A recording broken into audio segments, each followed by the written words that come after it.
We are the Nerd Eternal Network.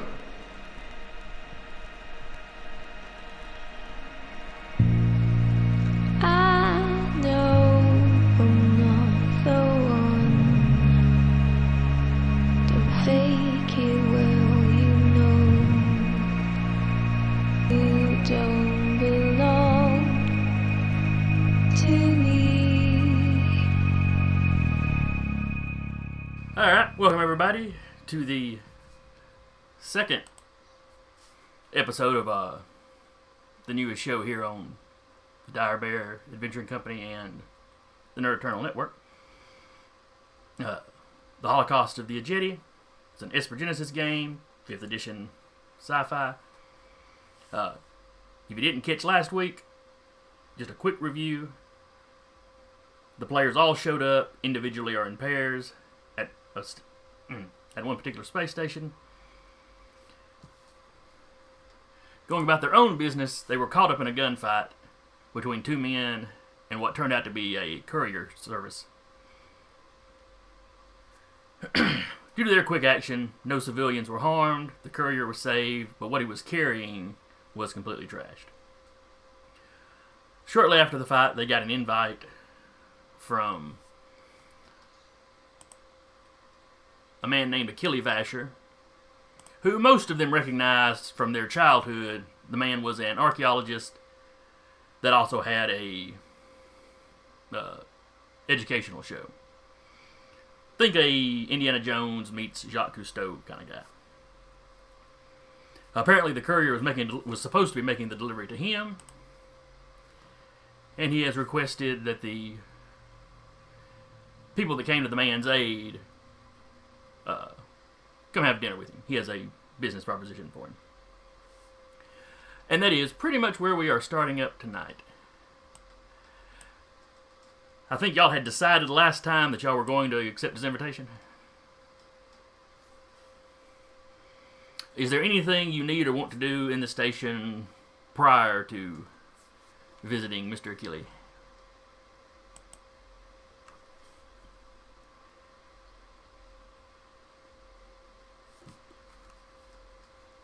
Okay.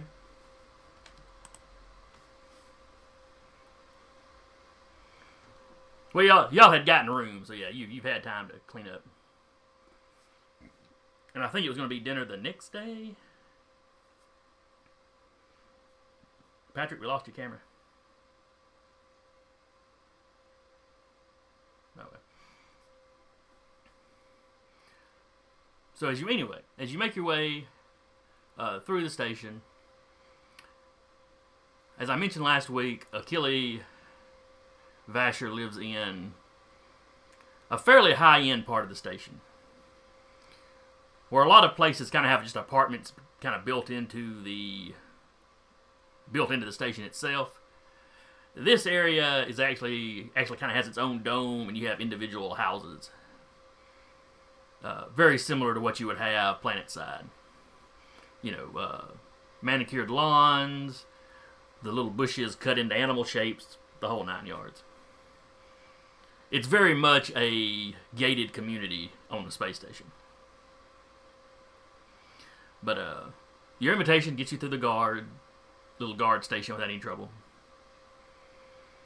And while Ekajati doesn't have the biggest house, it's a pretty good sized one. Do you all show up together?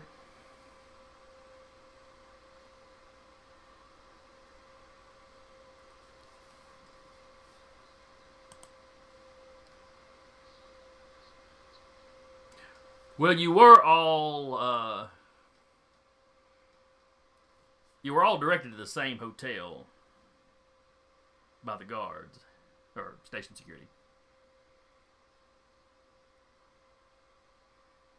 Beg pardon?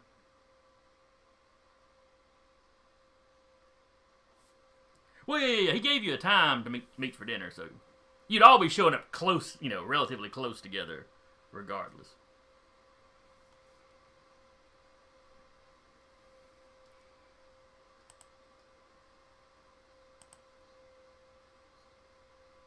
Okay.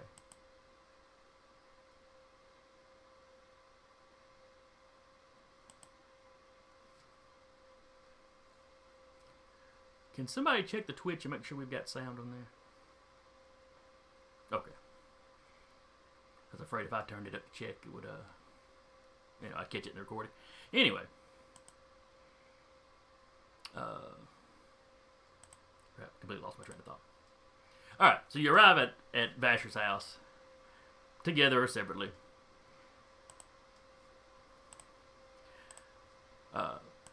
Old-fashioned door knocker. As you knock on the door, you wait a minute or so. It slowly cracks open, and you see a middle-aged man wearing the classic kind of butler's outfit. The tails on the coat, white gloves, the whole nine. You must be Mr. Vasher's dinner guests. Do you have your invitations?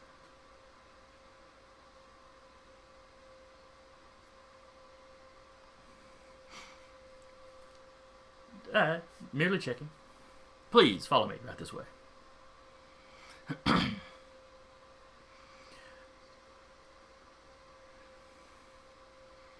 There is no Mr. Body. As you walk through the hallway, there are maps on the wall, photographs on the wall. There are various, I hesitate to say relics, because they're probably not quite that valuable, but there are antiques on display, vases from here and there, in some cases fossils. It kind of screams an archaeologist lives here.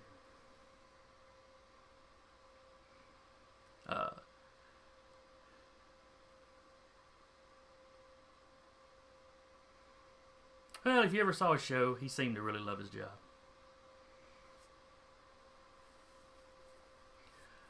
So the butler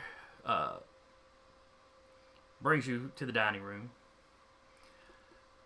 Sitting behind the chair, or sitting in one of the chairs behind the table, is a older fellow, not decrepit, where the butler may be 55 or 60. This guy's probably in his 70s. Those of you that watched his show, you recognize him immediately. His hair has gone completely gray. He's definitely got a few more wrinkles. But he's still relatively fit. When he sees you, he breaks into the same kind of smile that you used to see on the show when he discovers something. He quickly comes to his feet. He shakes your hands.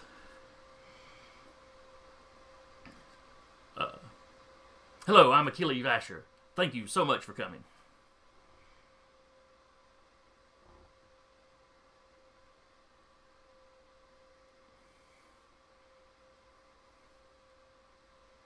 Oh, well, it's always good to meet a fan. Oh, please, have a seat. Basil will serve the dinner soon. He kind of gestures to the butler. So I wanted to thank you for coming to the defense of the courier. It's a very fortunate thing you did. I don't believe he would have survived otherwise. It is a shame about the delivery, though, but still, I guess it was only an object. But that... Oh, please.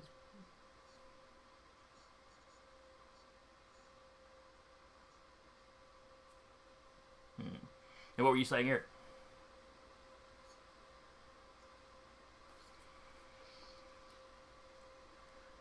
That I have no idea. What was in there was a artifact from an extinct species. The species was evidence of the species was discovered back while we were doing the show. We had not found much on it then. Since my retirement, or semi-retirement, I've still been searching for more evidence of it. It was a spacefaring race. They were clearly advanced. But all we've really managed to find are a few outposts we haven't really found anything we think was a colony world. But we think, or my theory at least, is that their area, of expanse, only kind of their outer layer is overlapping with us. What was supposed to be in the pack that he was bringing me, or package rather, that he was bringing me, was a still functioning piece of the technology. Yes, so far we hadn't found anything that was still functioning. And functioning might be overstating this. It still had power to it. It was not just completely defunct. So it was going to be a great opportunity to try and figure out more about them. The piece had been in a private collection for quite some time. I've been aware of it for quite a while, and the old codger that owned it just wouldn't sell it to me. He was quite an enthusiast himself, but he had no interest in sharing. Some things should be in museums, that sort of thing. Yes. Oh, sorry.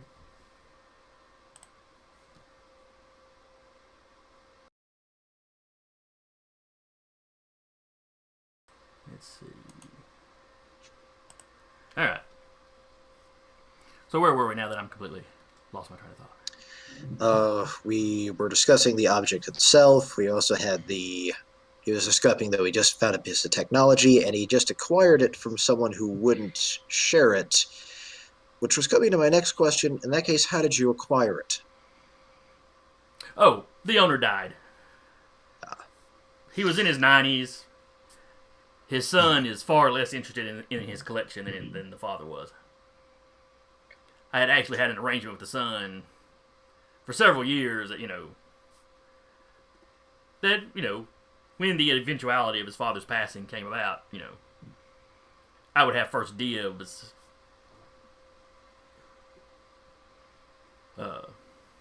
Before he put anything else up for auction. Do you happen to have that piece of technology with you, or does security still have it? After Station that security still has it. It's still an active investigation. I was about to ask, as somewhat of my profession, I'd be interested in actually examining that. Oh, you're good with tech too. Actually, I actually am an engineer, so. Danner perks up for a moment. Do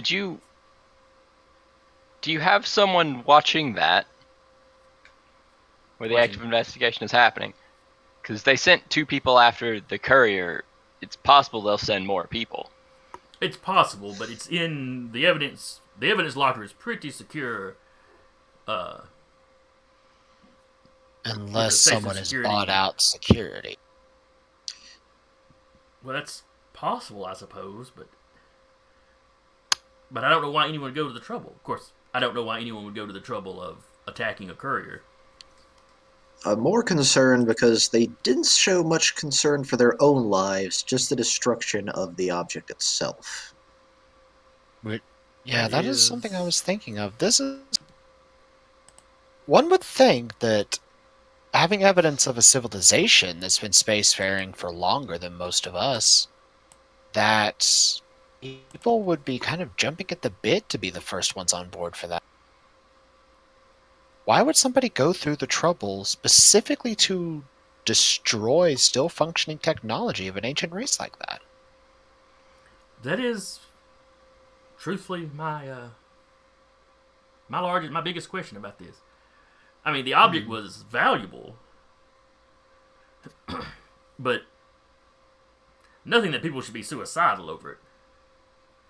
That was certainly interesting. They had correct me if I'm wrong for the other people that were there, but it seemed like they had almost a fanatical drive to just make sure that thing was destroyed.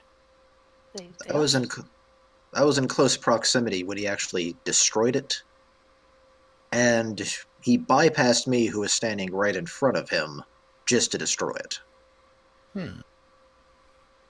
That is strange. It's disturbing. Well, I mean, Danner sticks up. if that's the objective mission, that's what you go for, regardless of your own safety. Well, that's true, but I can't think of Arguably. anything about this object that would be important enough that anybody would go to on a suicide mission for it.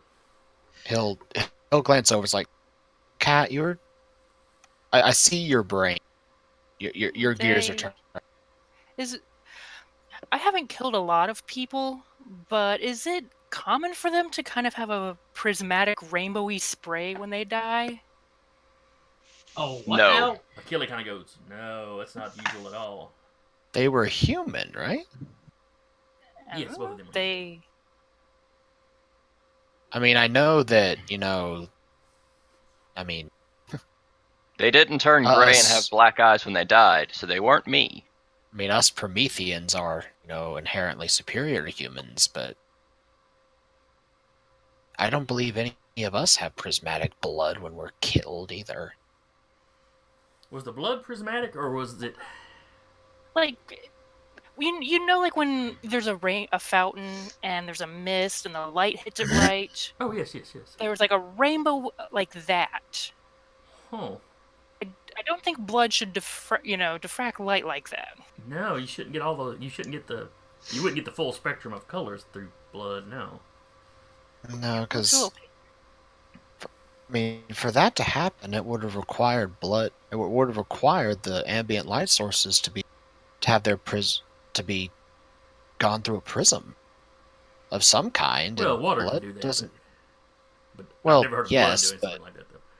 But blood inherently, depending on the race, has a specific prismatic quality to it that light already shines. Mhm. Like for most races that I know of, I haven't been off the station much, but their blood is red for, our kind. And then I know there's others that might be blue, but not an entire chroma like that. That's odd. Yeah, Achille speaks of...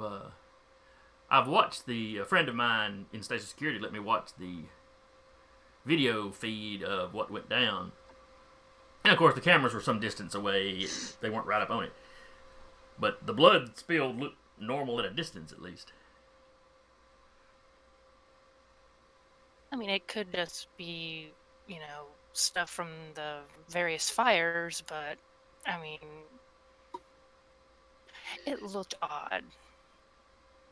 Well, It's Well, another one anomaly of to note down with the other strangeness. Well, we're on that regards, and this is just me as actually having proficiency in medicine.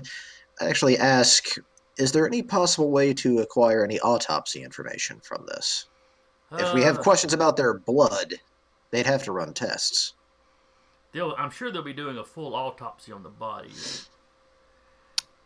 Don't know that they would have started that yet.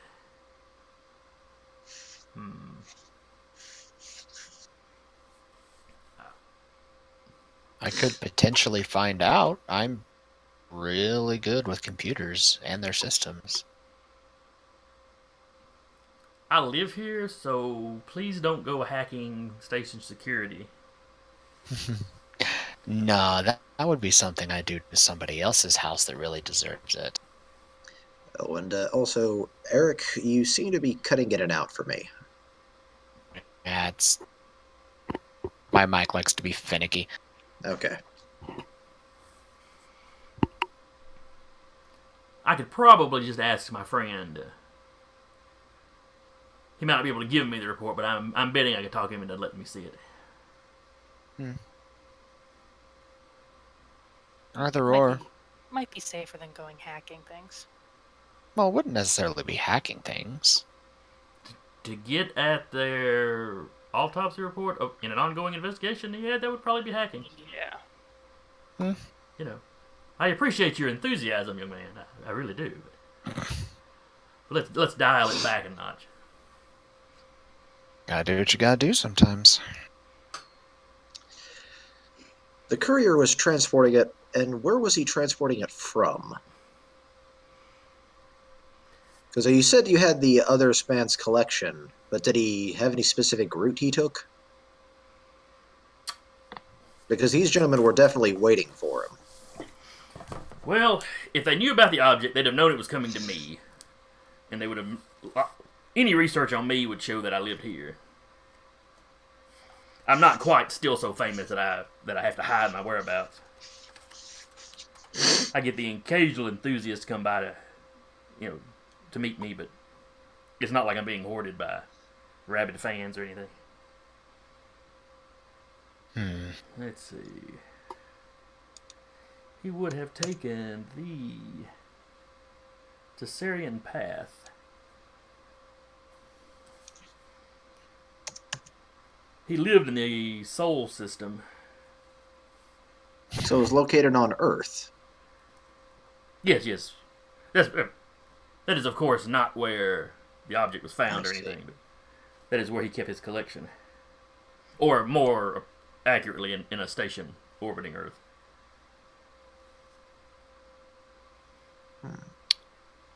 Well, it is entirely possible that he came from one of the colonies. But, I mean, that's where... I'm sorry, could you repeat the Sinar arc? Is that where you said it was, or...? the Tessarian path... He followed the Tessarian path there. from Sol to Tessara. Tessara, however you say it. Which is kind of the capital world.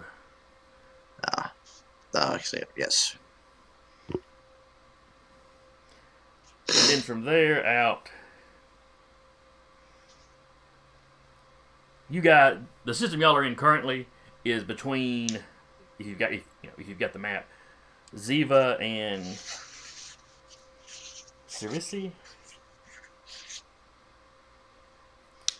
So he had to travel quite a ways, hopping through systems that had a crucible, because that allows instantaneous travel. And then once he got in the general area, just typical FTL to get to the station.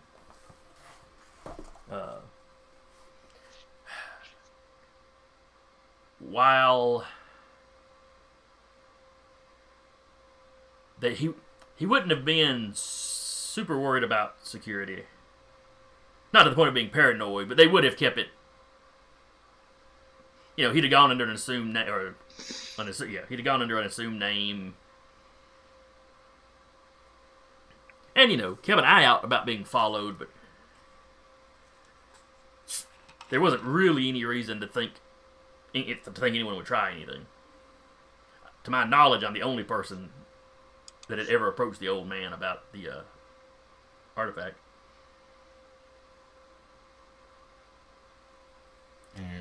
As y'all are talking, Basil comes in with the food. Starts serving everyone.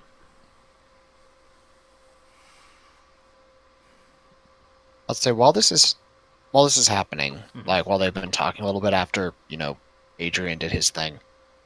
After he talked, he's going to sort of lean back in the chair, activate his sim, and he'll just dump himself into the matrix. And he's just gonna start searching, like sort of passively, for anything that might look out of place to him for what happened there. Like if anyone in particular is trying to find information or is trying to like quiet information, as it were. Like if someone's trying to like push the incident under the rug, kind of a thing. Okay, I get what you're saying. Sorry, I'm long day at work. I was sitting here fiddling, trying to remember how to pop the Twitch chat out. No, it's somewhere there.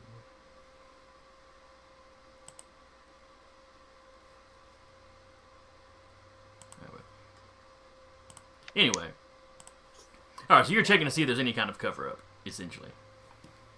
That or yeah. See if there's any kind of cover-up or if, like, there's something in particular that seems off to him about, like if someone's paying a bit too much attention to it, as it were. Well, it's all over the news feeds. Yeah, I mean that's normal. It's the big news story on the station. Yeah, and he's kind of like writing that off because that's normal for the media sharks.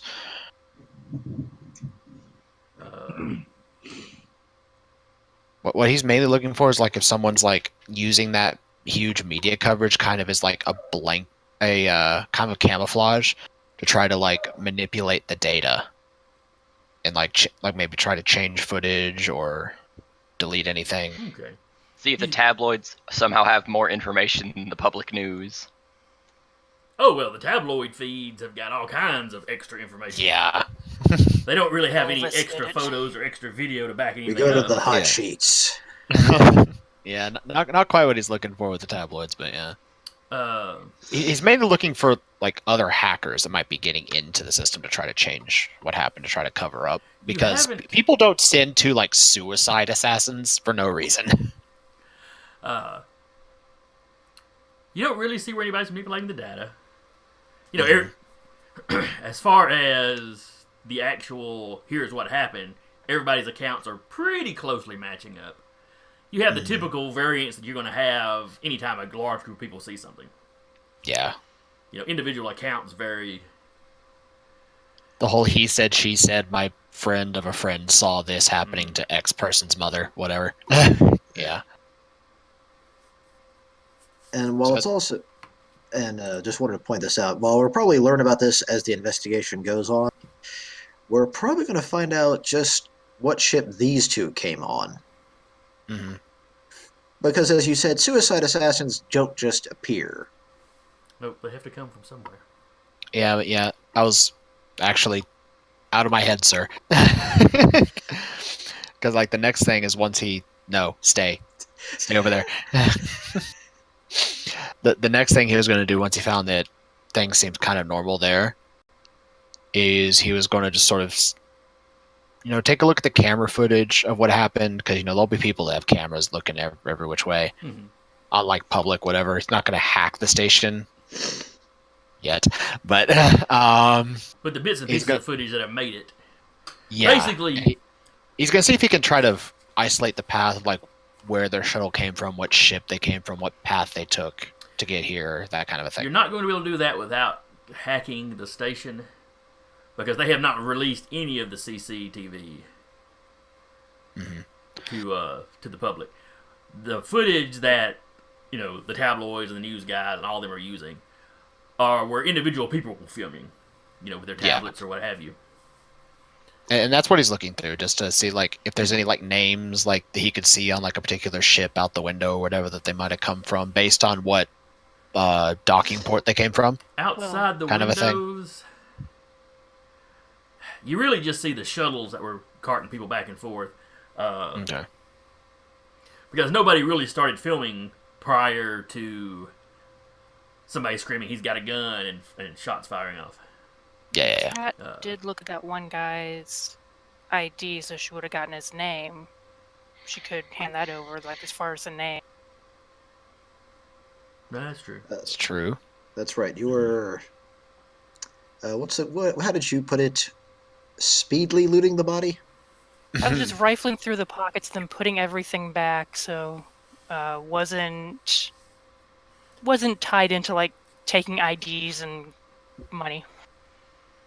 She was looting information, not actual loot. Yeah.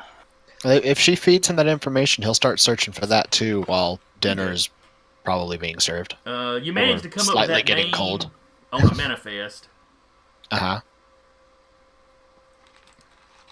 Basically, they docked on the opposite side of the station Mhm. in like a private dock. It's a small. It's technically listed as a small freighter. Mhm.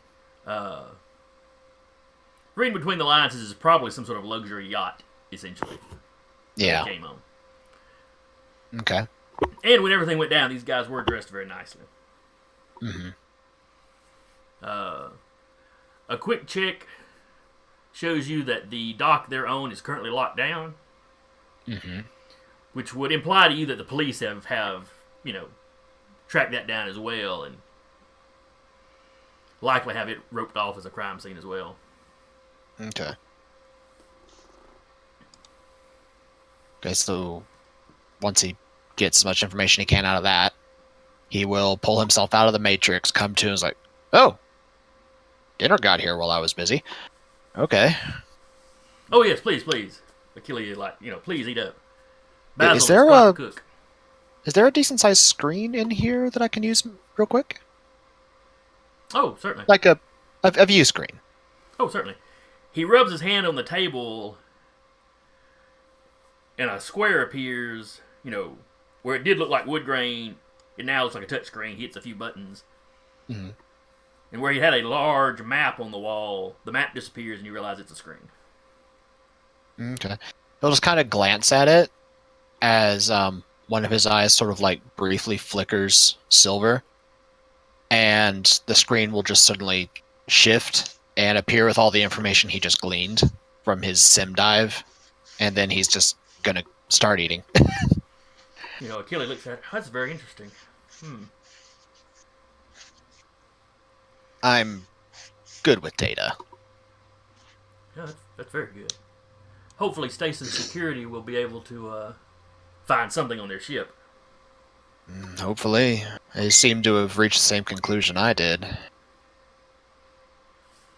Well, that would be the first logical place to look. It would.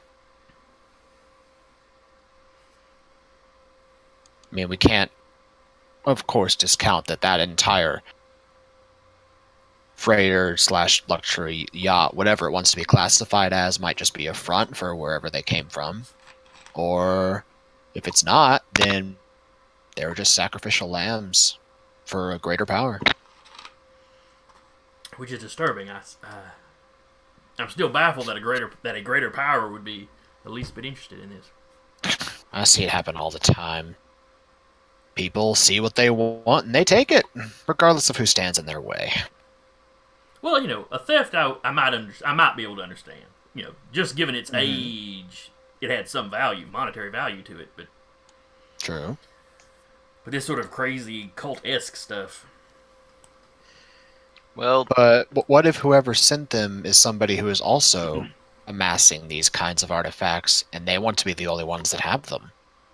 That's possible. But like I said, as far as I know, and as far as the fellow If I they were bought it trying from... to, Beg your pardon, Patrick? if they were trying to amass them, their objective would have been trying to actually acquire it, not destroy it.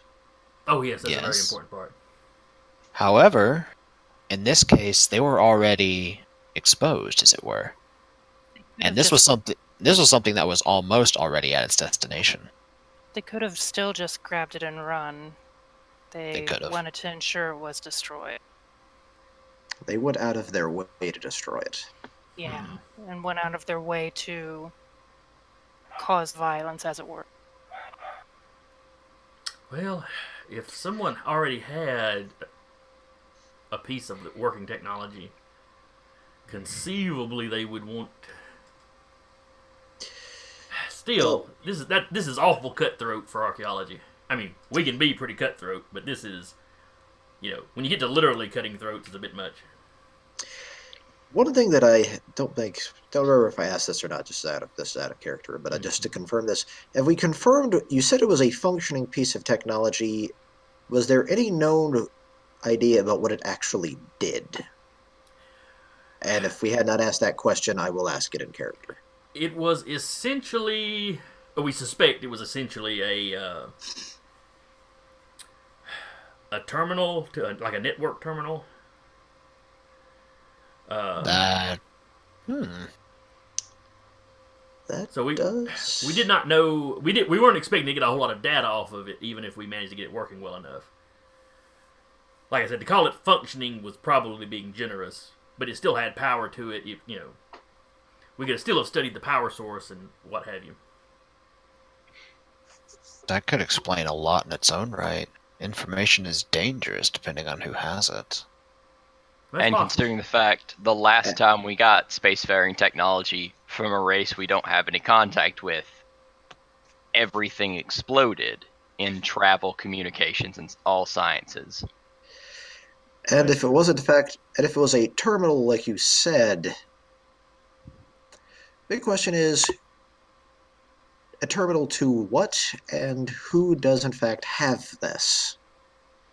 If someone else has the actual primary source, someone else having access to it would be a significant effort to try to destroy it. Well, to the best of my information, the base it was dug out of was largely destroyed. I mean, it's not impossible that somebody had looted, a bigger piece of the system or the mainframe, if you will. It's not impossible, but the base itself was in pretty rough shape. It was really kind of a small miracle that this thing was even functioning as well as it was. And while we're on said subject, you said you found this during your studies. Where exactly did you find this? I did not find this artifact. I found evidence of this race, which put me on trying to track down other outposts of theirs. And then I found out, that this other collector had found a piece that all the markings and so forth match up.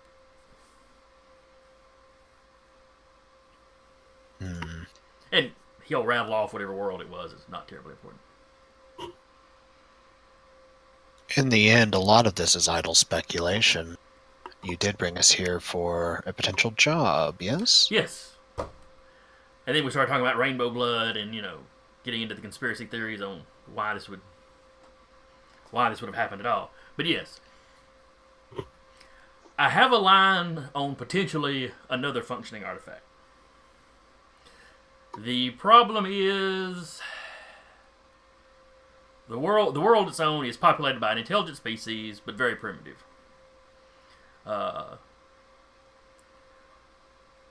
They're not especially friendly. The ones in the area around this site. They consider the site to be,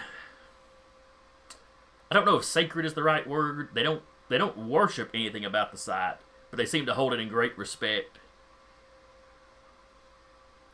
and have been less than welcoming when people have arrived to try to study it.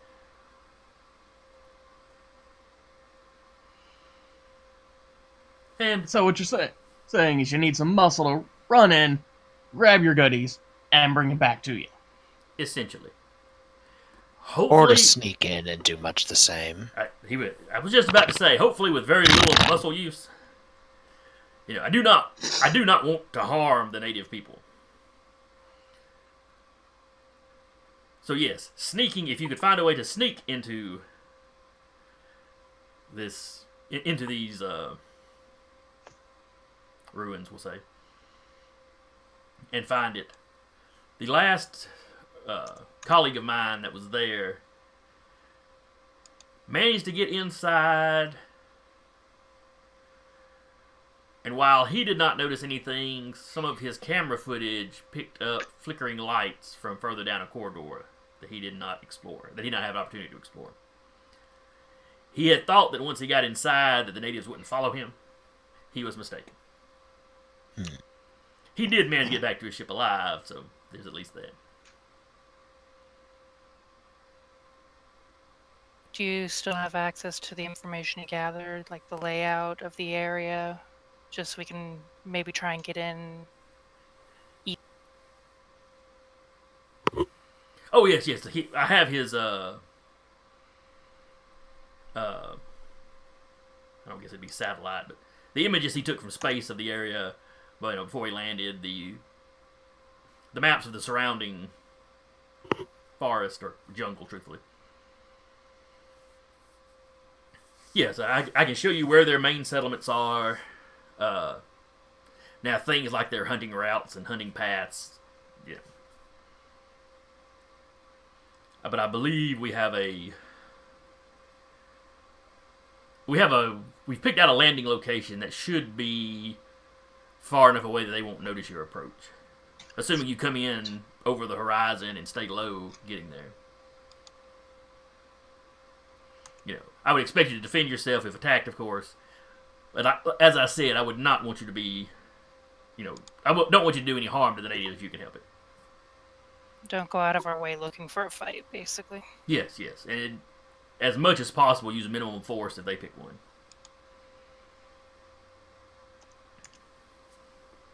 as I've said, defend yourself by all means.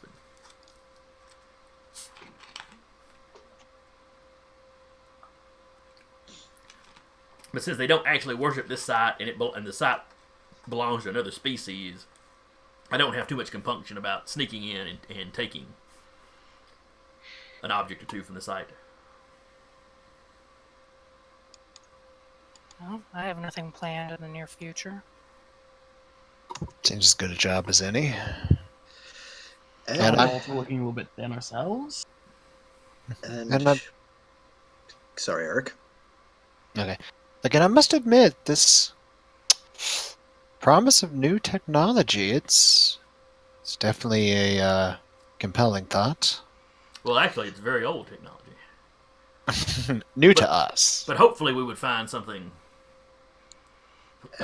new. On this, we actually do have an agreement. Eric, what actually is your character's name? You all know him as Arden, because that's what he introduced himself as. Yeah, you're Adrian, but you're actually Arden. Got it. His actual name is Adrian. He introduced himself as Arden. Arden actually have agreement on this, because the ability to study even like the... That's why I was very keen to actually mention, just to be able to see the technology itself.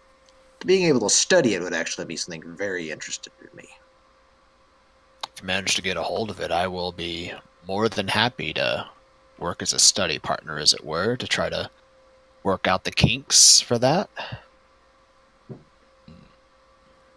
Perhaps based on our two potentially different backgrounds on technology, we might be able to come up with something that somebody else hasn't. Possibly. Achilles just sitting there sipping his wine, looking pleased as punch. I'm glad you're so enthusiastic. I was afraid it might be a harder sell. You mentioned us potentially getting a hold of technology from an ancient civilization that no one has ever heard of before. I'm a pretty easy sell in that regard. When I don't get your hopes up too much, as I said, the only other functioning piece I've ever seen was barely functioning. But I will get to study their technology functioning or not. That is true. And that certainly seems to rope you two in with your interests. He looks over at Francis and Jade. Not that I'm prying into your personal business, but there was a little incident on the planet you were previously on. We have no idea what you're talking about. Of course not. If you knew what I was talking about, though, you might want a chance to lay low. You're probably wanted for murder. Earn a little money.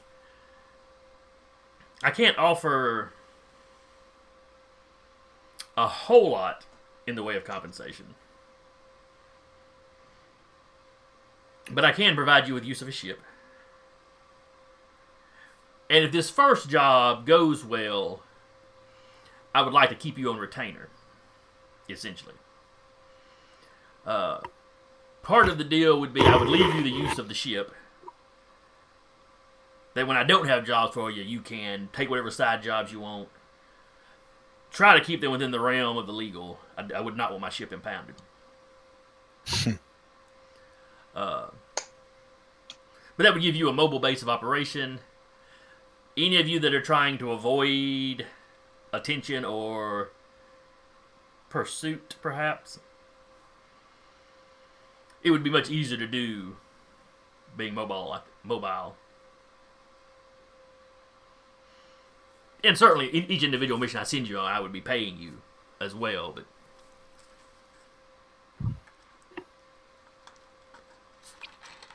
so we are essentially a retrieval team on retainer that is free to take mercenary work as we see fit between jobs. Is correct. what you're saying.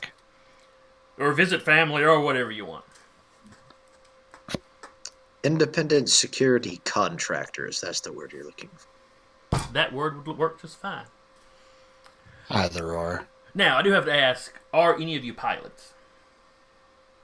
I can keep a ship going well enough, but I can't pilot the damn thing. Danru looks at. He goes, yes. If it goes through space, I can pilot it. Do you actually have the proficiency? I believe so. Let me crack my character open. Will that be the astrophysics? So it's not really a piloting role. No, that's just navigation. Okay. That's plotting the course. The actual physically piloting it requires a kind of like in D&D where you can be proficient with thieves' tools or proficient with. I gotcha. You can be proficient with vehicles in this. Yeah, proficient with space vehicles. Okay, Actually, so you are indeed a pilot. Yes. How's your dex?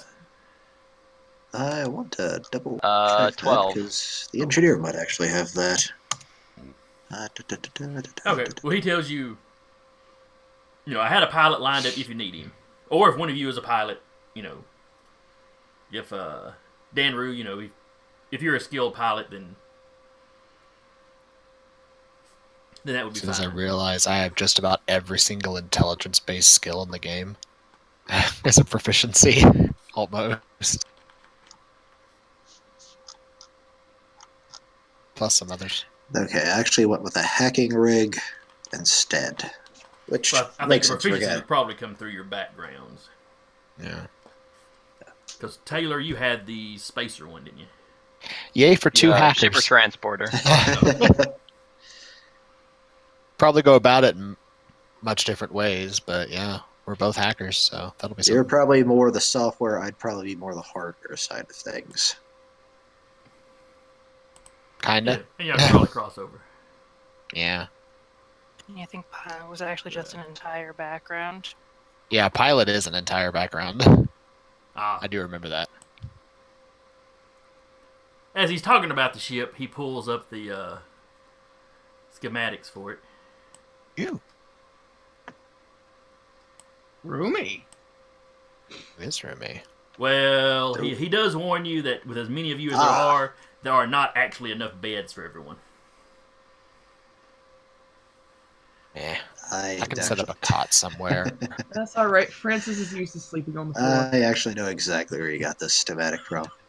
Danru just reaches into his backpack, pulls out his sleeping bag. And that's a good segue there, Patrick. We'll take just a moment to hype the guys that do these. This map came from zerohour.com, which is 0-hr.com. While they are not a sponsor or anything like that, when I asked them for permission to use their maps in the game, they thought that was a wonderful idea and just want me to drop their, drop their name. Heck yeah. So you can get, I just buy the images because, I'm using them for Starfinder and Esper Genesis and all that. You can also order them as two-sided posters. And they're scaled for miniatures. Like the Clydesdale that we're using for y'all's ship. The side we're using is the civilian model, basically. And the other side, you have a military gunship model. If you order the posters on the site, I believe they also come with a miniature of the ship. Hang on just one second. I've got one on a shelf over here. Hey. So, I have a lot of their maps. Digitally, anyway. I don't know if y'all can see that. Nice. They've got a fairly nice little line of miniatures if you're in the market for some ships. So I'm sitting here trying to go now, with Adrian's proficiencies, where would he go on this thing? Wonder what his job would be. But, he basically tells you it would sleep 5 comfortably, assuming 2 of them don't mind sharing a bed. Mm-hmm. Though he's making no assumptions about anybody being couples. There is also a holding cell that has a bed. Which would be, let's see, there's 1, 2, 3, 4, 5, 6. So if somebody used the holding cell and somebody was willing to share the larger bed, you could actually bed everybody down. Otherwise, he can easily throw in an air mattress or a hammock to hang up somewhere. Well, if it comes down to it, I'm used to living in small spaces. Can bunk up anywhere, really. Well, you also have all the cargo bay area Yeah. because you won't be. You'll have your equipment, but you won't be just burning with cargo. Mm-hmm. But for any of you that watched his show growing up, you actually recognize this ship. It was not the ship that he used in the earlier seasons. It wasn't the original ship that's the most well known. But in the last few seasons, he used this ship named the Roustabout. And that's the ship he's offering you, the Roustabout. Oh my god, this is so cool! That's inwardly And Prince just fangirling. holding his head. You know, and he tells you, I assure you, well, the ship has a little age on it now. It's being updated and modernized. It should service you just fine. Mm-hmm.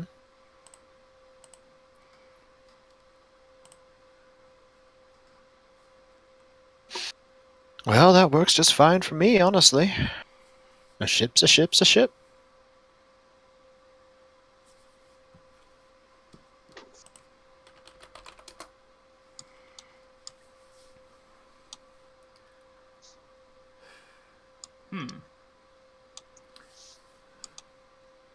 Well, if y'all on board, that was truthfully a much easier sell than I thought. And you spend some time discussing the money. Yeah. We'll get back to that later because I just realized I haven't really looked at the money section in the book close enough to know what a reasonable price would be for what he's asking me to do. But whatever he's offering it's a reasonable price when you throw in that he's giving you the use of the ship. 10 million cubits.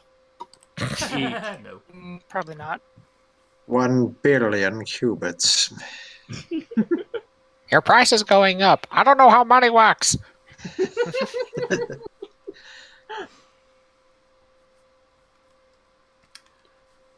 Pray don't alter the agreement. Well, We have a price agreed upon. Pay it.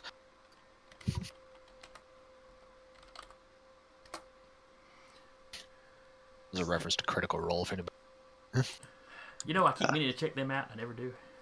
Oh, it's so much fun. You totally should. They're I keep great. hearing good things about it, but I know I'm just going to watch it being jealous. Wow.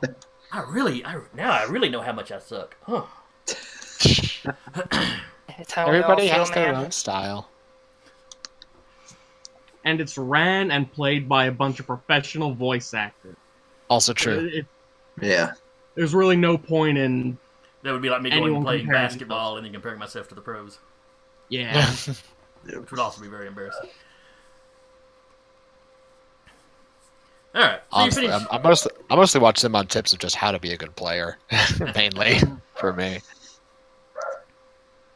All right, so you finish eating your dinner. Basil brings in the desserts. Let's see. Is there anything else that Kelly would need to tell you? Mission critical information he'll have loaded on the ship already. On the ship's computer already, as far as the actual maps and. Like the videos that his buddy took. Yes. Okay. And essentially, what it is, it's a higher tech version of like a. Like a GoPro. Yeah, basically. It was something the guy had strapped to his little, light Literally a source. GoPro. Well, much higher definition, yada, yada, yada. That company has gone far. Shoot, you should see some of the stuff in the, I don't know if you ever played Battletech. But it's set thousands of years in the future, and you start digging through the background information, and, yeah, I think, which car, there was one of the car companies was still around, Boeing was still around. Yeah, GM made like mech engines. I remember that Yeah. much. Yeah, GM it's- was the one. I love BattleTech so much. It's got an interesting history if you're just reading the history. I can't get into trying to RP in the setting though. I don't know what it is. Good freaking luck with that. Yeah, Jeez. that's just, Yeah, it's largely you're in a mech. What else you got to do? You are Well, yeah, piloting you a can get into the robot. political intrigue and stuff, but it just never grabbed me. Now, blowing stuff up in the big stompy mechs, that I could get into. I mean, you could swing a stick and you can hit political intrigue in that universe. Jeez. But it's going to suck for you if you're a normal person. Like I said, reading the books or something where you're dealing with the main character, you know, the big wigs, it's kind of neat. But playing Joe Schmo in that universe, Mm-hmm. But we're digressing. Anyway. Yeah, we are. We're nerds. We know it. Mm. So anyway, you finish up the meal. You know, you haggle a little bit on the price. You get that sorted out pretty well. He's got his old pilot doing flight checks on the ship. And he still offers you can take his old pilot along with you if you think you'll need him. But he really just contacted that guy in case in case none of you were trained as pilots. You know, he hadn't had a chance to do any kind of in-depth background checks on you. You know, just enough to make sure that you're not psychopaths or something.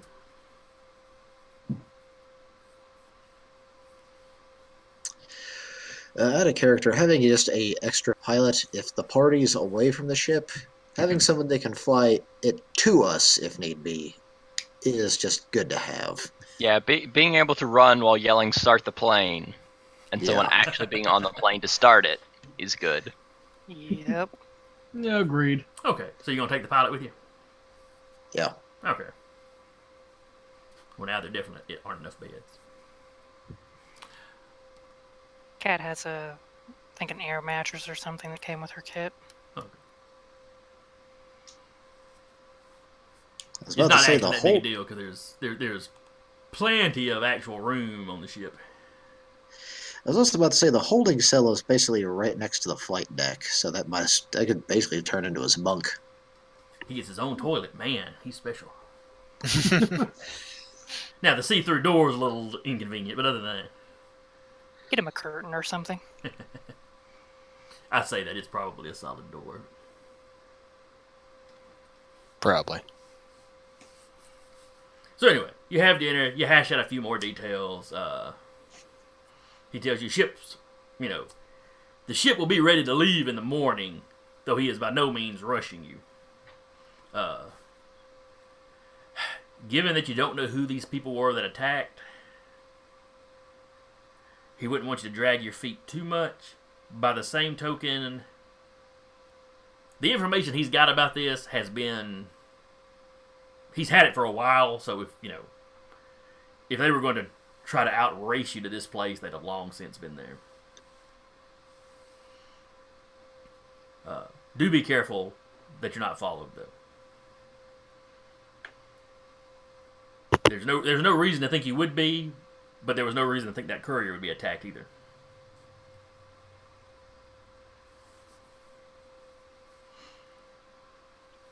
So before you retire for the evening, is there anything else you'd like to ask Achille?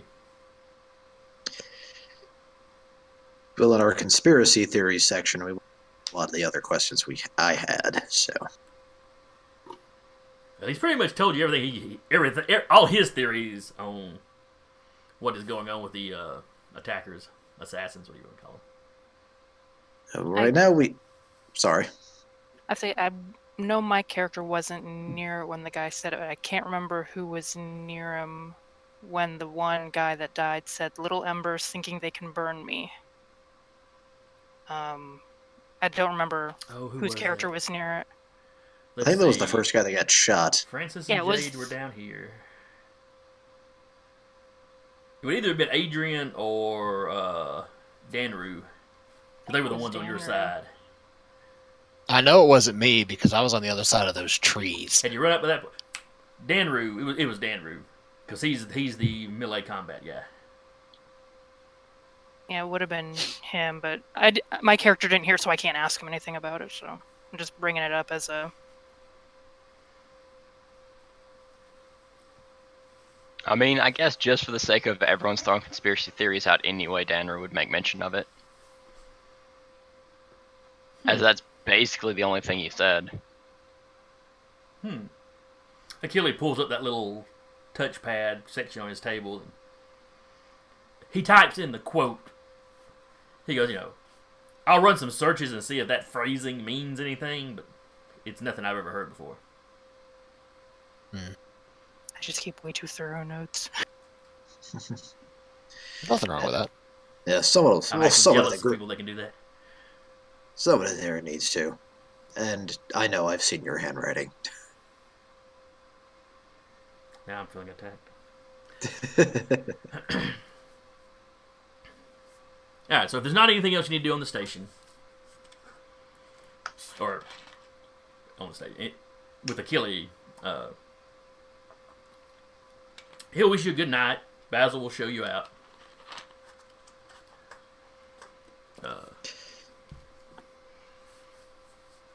He wishes you well on your journey, and is thankful that for once he is not being drug along on that ship.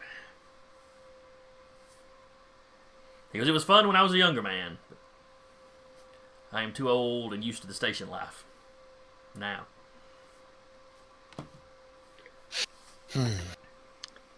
I'm old enough to work and I have minions to do it for me. Well, this is Basil the butler talking. And some of you might remember having seen Basil on camera a time or two.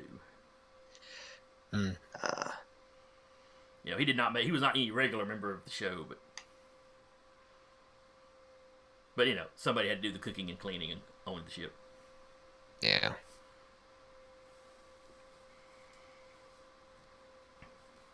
Arrow shot into him. Message for you, sir.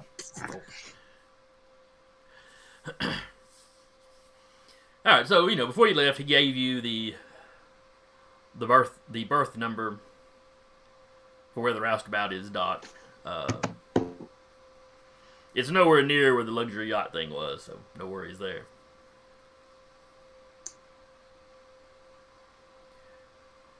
As you go by the next morning, when you get there, the port cargo hold is open. And from inside, you hear a man singing. As you walk up the gangplank, you see that he is singing into a wrench. He's got earbuds in his ear, so clearly he's singing along with music that you can't hear. And you're guessing the original singer was probably a teenage girl, which makes the lyrics seem a little odd coming out of this, 50-year-old guy's mouth. But he's having a good time. I'll have one of my drones go over to him and tap him on the shoulder. He gives a little start and kind of cuts off mid. Oh, hey! He pulls the earbuds out. You must be the fellas Achilles loaning the ship to. That would be That's That us. would be us. He walks over, shakes your hand. Jim Riley. I imagine we all say that at the same time. He walks over, starts shaking hands. Jim Riley, very pleased to meet you. I was Mr. Achilles' pilot for years. And again, any of you that watch the show regularly, you have seen this guy before. Unlike Achilles, where Achilles looks, he looks like an older version of himself. He looks like he used to look, just aged. Riley's lost a little hair and gained a little weight. He's not like terribly out of shape, but he's got the middle age spread. He's clearly enjoyed him a few beers since he's going into semi-retirement.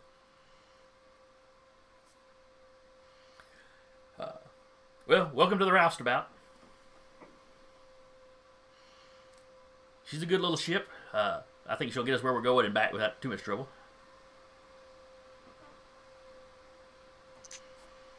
Stocked on all supplies and stuff. We don't need to run back to the Quickie Mart and grab some rations or. Nope, we're all stocked up. Now, if you got a particular taste in booze or sweets or something, you have to handle that yourself. But as far as the basics, we're ready to go. We've got potable Works for water. me. He's like, now I don't know what the sleeping arrangements will be. There are a lot of us. There are several. We've got just about enough beds, I think. And there's a couple of air mattresses in storage, so.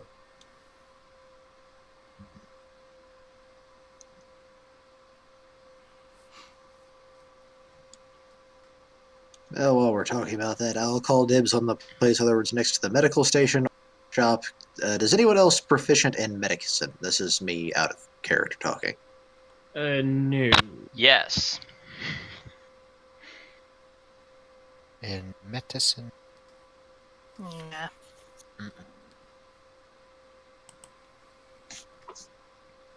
You do not want me trying to patch any wounds. I'm gonna. Glad I took that one then. So basically, Patrick, you're claiming this one here Sure. because it's close to the medical bay. That or the workshop, just because I'm the engineer. Either or. Man, my character is proficient in mechanics. So.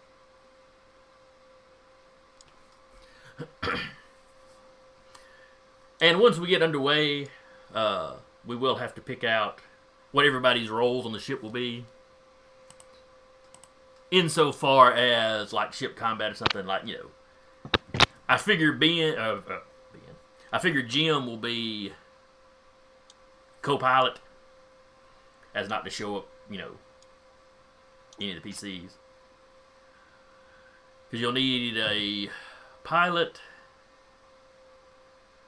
I think you have a pilot, 2 gunners, and somebody doing the engineering technician type stuff. I'd say, given our class and our combat styles, Jade and Francis are probably the gunners. Quite possibly.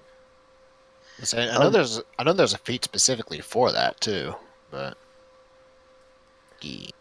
There's probably a feat that helps. I think most anybody can man the guns and so forth. So Like, there's not really a piloting skill. It's all dex based as long as you've got the proficiency. I think you might want Adrian to be your navigator, potentially. That would be intelligence based. Yeah, he has a 16 intelligence and is trained in just about all the intelligence-based skills. I dub thee the science officer. Yeah. Actually, I think You're the the only Spock, Patrick's the Scotty. I think the only two that he's not trained in are investigation and xenobiology.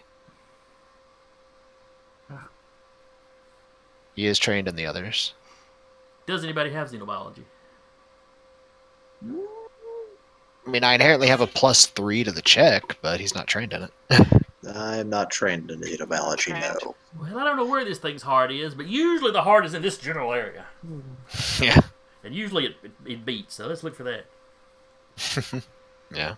We just need to find a bioscanner to figure out where the... aim there!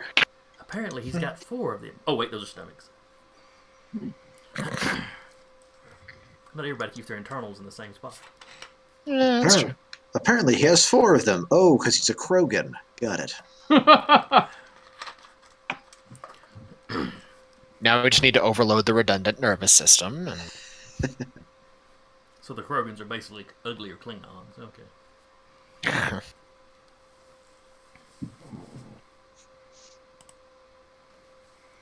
But, so yeah, I guess Adrian will take this one. Okay. Which one? That one.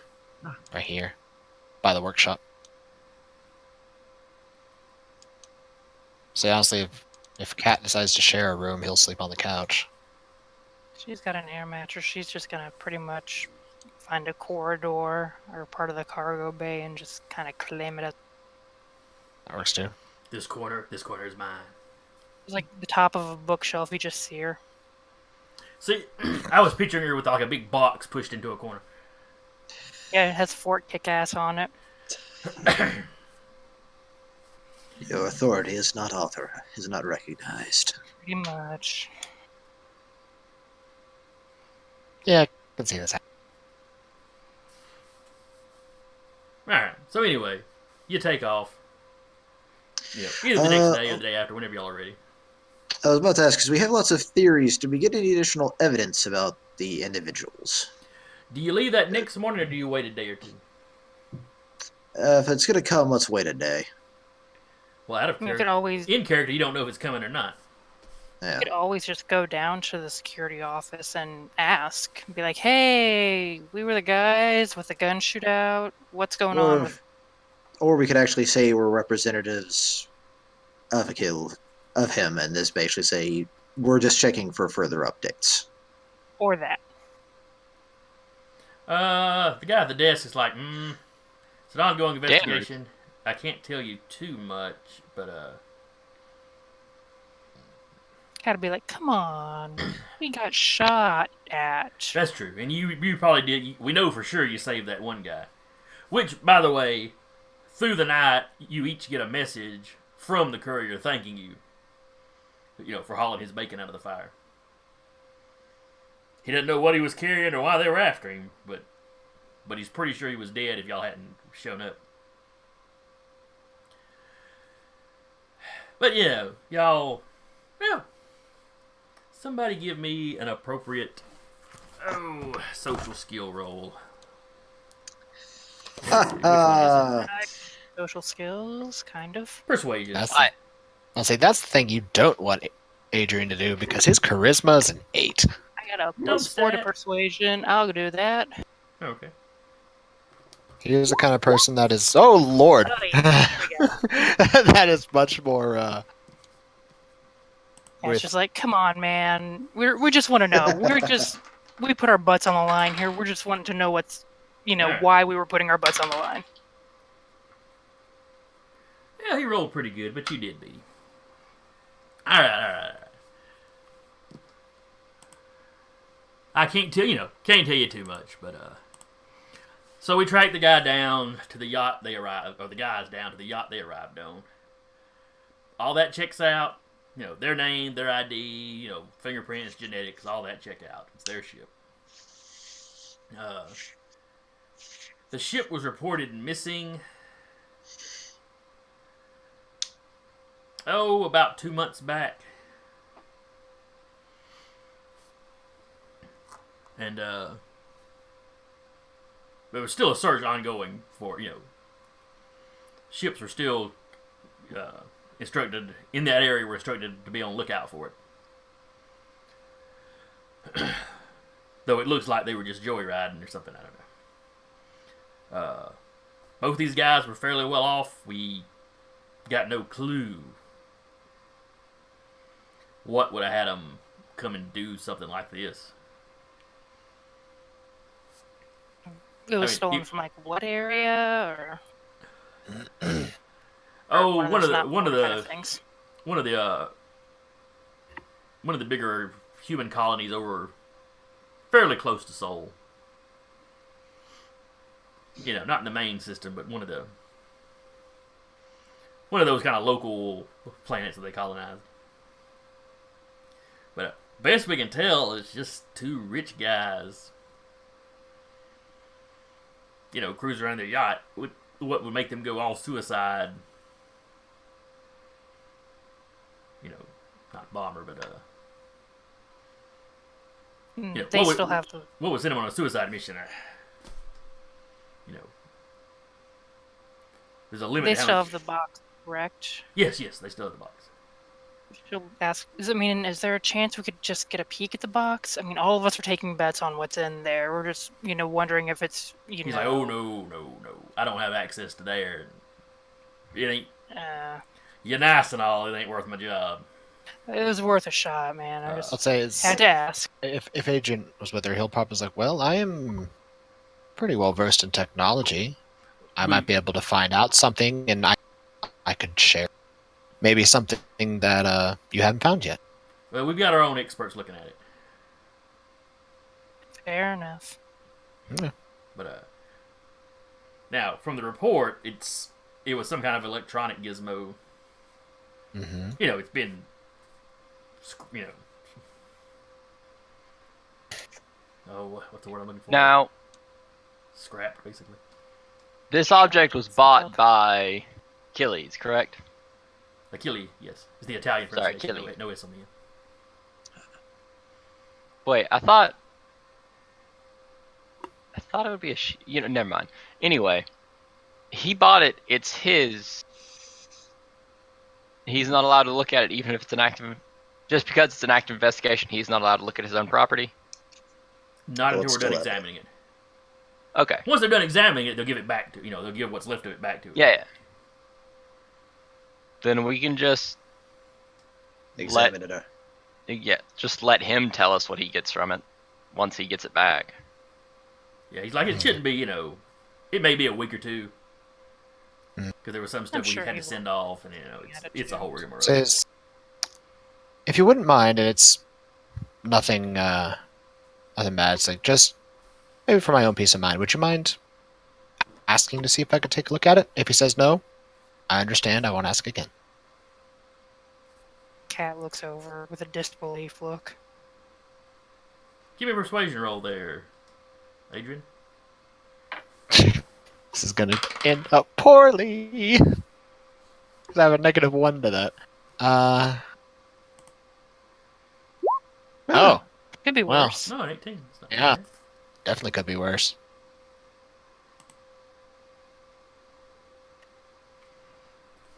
All right. Unfortunately, he got a 20. That's fine. So he just looks at it and goes, no. But, you didn't miss by much. He doesn't react poorly to the suggestion. He's just like, nah, I can't do that. No, that's fine. Or rather, I know they'd say no. I ain't bothering my boss about it. Yeah, I understand.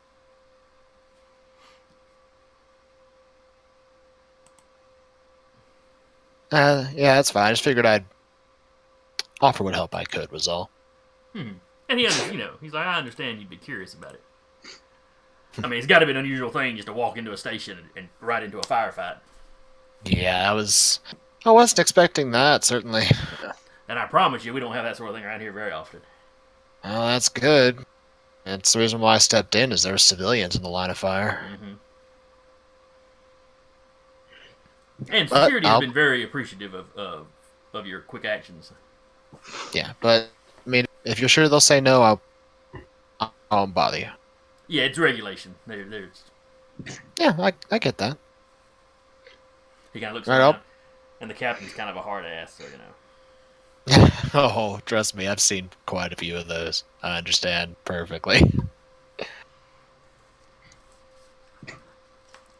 Alright, well, you have a good one then.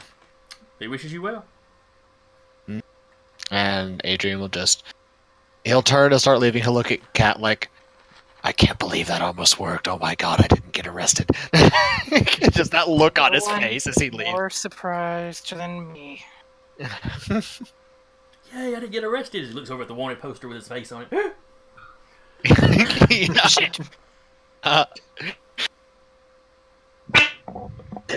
Bless you, baby. It's a sneeze. Yeah, Is that what that he'll was? just Sounded like a duck. Yeah. It sounded like a duck being abused. Are you choking the chicken over there? No, That's the really it. duck. I just imagine somebody grabbing the duck by his neck and it making that noise. Yeah. So it sounded like it's spring and it's Georgia, so there's pollen everywhere. Yeah. Ah, yes. The love making of the trees, bringing humans to tears. Every year without fail. Yeah. Adrian he'll just head to the ship after that. He has all this stuff. Okay. Quick OC question. Big part? Quick OC question. How are we handling ammunition? Would she need to stock up on ammo before? That is a good question. I mean, I've been keeping track on my sheet just in case that matters. For this first mission, we will just assume that there's enough on the ship to do y'all. Okay. And then when I sit down and actually do up the full stats for the ship, I'll list how much is specifically in there, and then once that's depleted, y'all have to buy more. Yeah. Alrighty. Fair enough. All I mean, right. Adrian doesn't have to rely on his ammo. I just figured he's kind of keeping it down low on what he can actually do. Because his powers are a little bit distinctive. Yeah, I have a gun. I don't really need one. But it would look weird if you weren't armed. Yeah. I mean, he's got two knives and a pistol, and he prefers to use those over his Esper powers. Alright, so you load up on the Roustabout. Jim seems to be excited to take off. You know, he's just over the course of the next couple of days as you're traveling, you learn everything you could possibly want to know about Jim. Things you didn't want to know about Jim. Some of them you learn or you hear multiple times. Yeah. Jim's a talker. Jim is quite a That's talker. fun. He makes up for Adrian just being very quiet and not wanting to really talk to people much. Unless he has to. But, and basically, he worked for Achille for years. He retired. Him and the wife started traveling. You know, he lost her in an accident a year or two ago, and you know, really been kind of bored since. So he's really looking forward to kind of getting back out there. Yeah, and I figured during this time Adrian has probably taken this station, Okay. the common sensors. Figure that's more of like the astrophysics and whatnot. Yeah, then he's probably sitting in either the pilot or co-pilot's chair. Because I figured day-to-day travel, him and Danru are probably swapping out. So yeah, he just keeps the cockpit door open. He's just talking non-stop. You know, you get up and go hit the can, and he's talking when you leave, and he's still talking when you come back. Never realized you were gone. He's gotten good at putting in the when he needs to, just to. Oh really? You don't say. And just for the record, I'll be using space lanes, which is a part of the shipper transporter, where I'm kind of using. Description of the feature is there's 2 star maps for every sector of space. The one used by standard travel jockeys, and the other one that you use. You taking the shortcuts? Yeah, it's the quickest back ways and the cheaper docks and all that stuff. Okay. And if it works, it works. Well, you travel for a couple of days to the closest system with a crucible. You know, from there you make a jump to the closest system to your destination that has a crucible. Now, the planet you're heading for does not have a name. You know, it's been scouted. The archaeologists have been there a time or two. But the initial scouting report was basically, it was a nothing special planet. You know, it had decent natural resources. It had plenty of life. There really wasn't anything to draw anyone's attention to it. And it had a native population, so everybody's just kind of, you know, hands off of it. Also, after we hit the Crucible, what ship's dock where is public knowledge, correct? Or is it just kind of... Well, like, if you dock at a Crucible and refuel, is there anything that acknowledges, yes, you landed at this dock? Probably, yes. Would it be accessible? You could make inquiries. They would probably want to know why you were wanting that information. There's probably not just a publicly known manifest of all that, though. Alright. Danru's going to look at their tech people. Is there any way to keep a track of that? Because if we're afraid someone is going to follow us, they will follow our path. And if we can get a list of ships that land here, a list of ships that land at a second destination, and crisscross them, any that match up could be following us. Now, you don't have to refuel.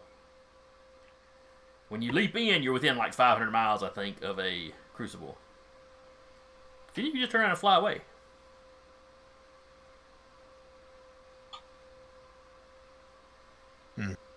You should have enough fuel to get you out there. Well, unless you do a bunch of extra traveling, you've got plenty of fuel to get you out there and back. I'll say we took a bunch of shortcuts anyway, so. Yeah. All right. So And theoretically, should have a jump. The group believes it to be safe enough. Once we get to a quarter of a tank, we'll start looking for gas stations. Yeah. Well, that was not the concern. The concern is someone said you might get followed. And I went, I want to know if I'm getting followed. Yeah, that's one of the things why Adrian is staying on comms and sensors. Mm-hmm. Is he's linking up that with the sim matrix, and he's keeping an eye on things. It's relatively difficult to sneak for one ship to sneak up on another ship. Not impossible. You can always mask your drive signature, and there's some combat maneuver kind of stuff you can do. But yeah, he's keeping an eye on all that stuff. Okay.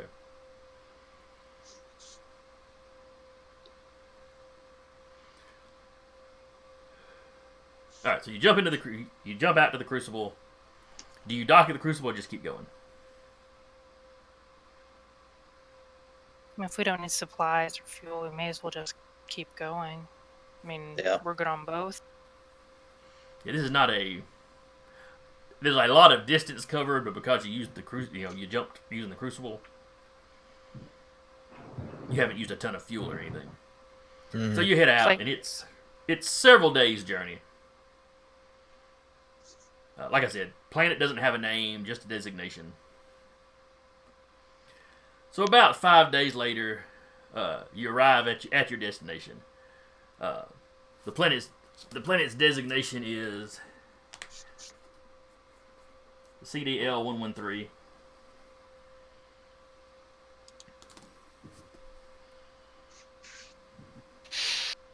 Well, it's nothing.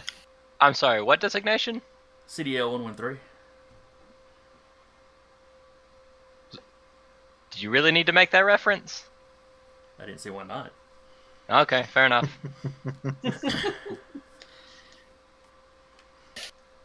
I really just wanted to see if you reacted to it or not. Well, I did. Congratulations. I am pleased. It could have been 117, so. Now, CDL 113 is basically the screen name Danny uses on one of our other podcasts. And I think his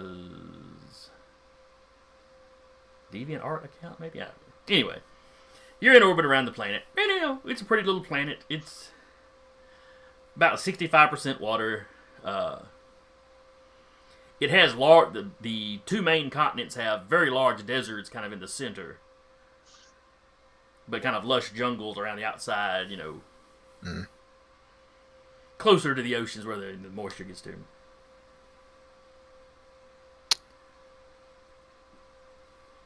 You bring up the aerial maps and charts and whatnot. You see where the main villages are. You see where the ruins are. Like Achilles said, he had a landing spot picked out. Now, he did stress to you, it's your mission, go about it how you want. But the landing spot he picked out, he thought had the best chance of you landing and not being discovered.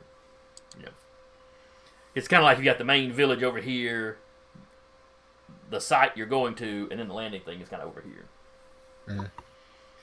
Let's say, since we're in orbit, what Adrian's going to do, he's going to be running like active scans of the ruins and like the nearby areas to sort of cross-referencing it with the maps we have. Okay. And updating it based on what new information he finds. Okay. If I need to roll for anything. What would that be? Maybe under computers. Who knows? Might be, or it might even be investigation.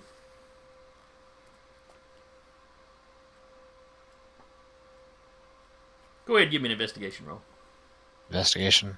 Okay.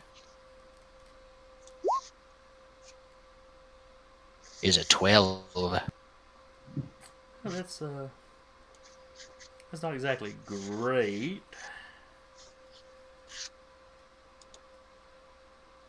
It's better than average, kind of. Kind of. Let's see here.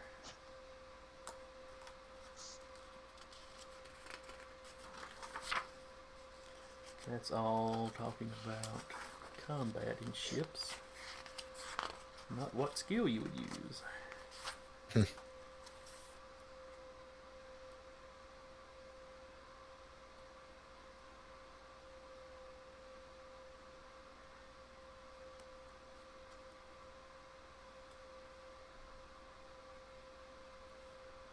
Ah, well. We'll stick with the investigation for now. I may change my mind the next time y'all do it. It is what it is. Alright, so you rolled a 12. Mm-hmm. Everything seems to check out. You know, the hill's where it's supposed to be. All the elevations are the same. Mm-hmm. Nothing really stands out to you as being any different. Okay. You know, the landing area he had picked out for you, it's still clear. Mm-hmm. You know, it's a clearing in the woods. Well, I say Yeah. woods. It's jungle.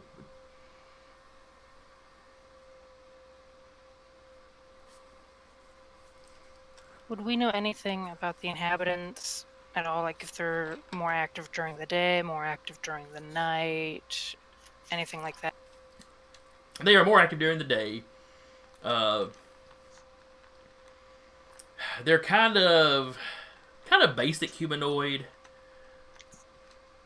You know, they have kind of very long, almost snout-like faces.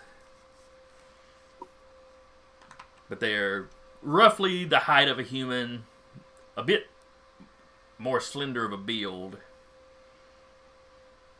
And they have their skin tones range from kind of a light brown to almost an orange.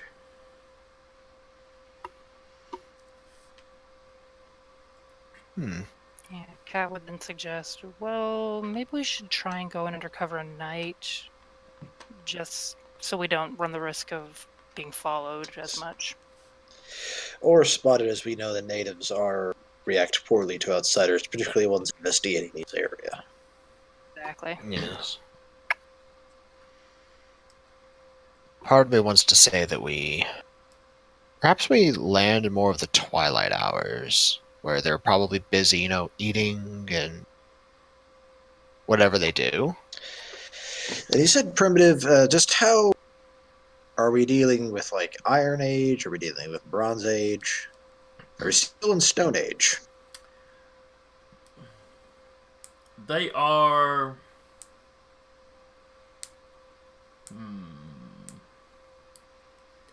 Early Iron Age. You're not dealing with any, you're not dealing with any kind of firearms. You're not dealing with, cannons. They don't use siege weaponry. If we can stay out of melee range, we're fine. Well, they have bows and arrows. We're not fine. Or more accurately, they use crossbows more than anything. One fear. Or at least according to your reports, their warrior types tend to have crossbows, where their hunters use, kind of more of a typical longbow sort of thing.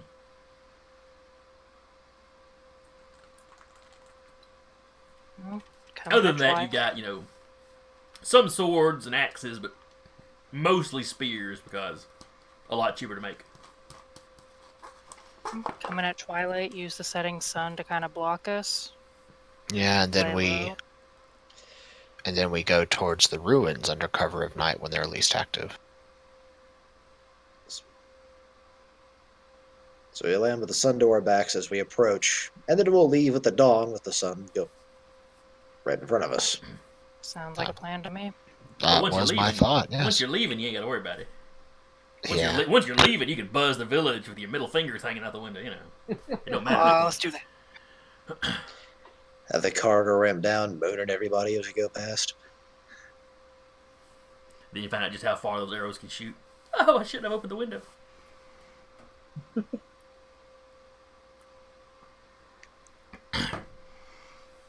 All right, so Taylor, give me a piloting roll. All right. Ah, And let's see. Oh, right. Oh, that's what I forgot to do. Is there... I meant to input some of y'all's sheets, characters under y'all's sheets. My bad. So, what does piloting fall under? Is it just a raw thing? Oh, that's right. There's not a piloting skill. Yeah, it's your dex. If I grab the right book. My dex plus my proficiency at it? Starship and space travel. I believe say- your proficiency is factored into it, yes. If it's the same as like vehicle proficiency from 5e, it's like it's your proficiency bonus plus a particular attribute added to whatever you roll. Yeah, it is Alright. dex. It is Then dex that'll be based. a 19 total. Okay. Oh yeah, you come in, you come in over the horizon where they can't see you. You stay low. You've got the sun behind you.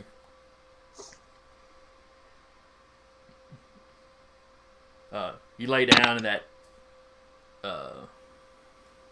clearing.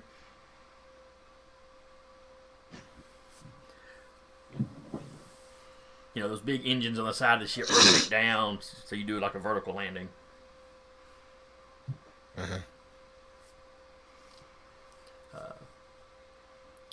When you're done, Jim looks over at you. That was finally done. Thank you, sir. I got dibs on takeoff. Understood. Gets up, starts heading out. As you get up, he slides out of the co-pilot seat into the pilot seat. Now remember, if y'all get in a real bad spot, just call me and I can come in. We'll let you know if we need a pickup or a quick escape. Alright, I will man the comms. Or stay on the comms. Kind of gives him a thumbs up. what's this? What's that actually called?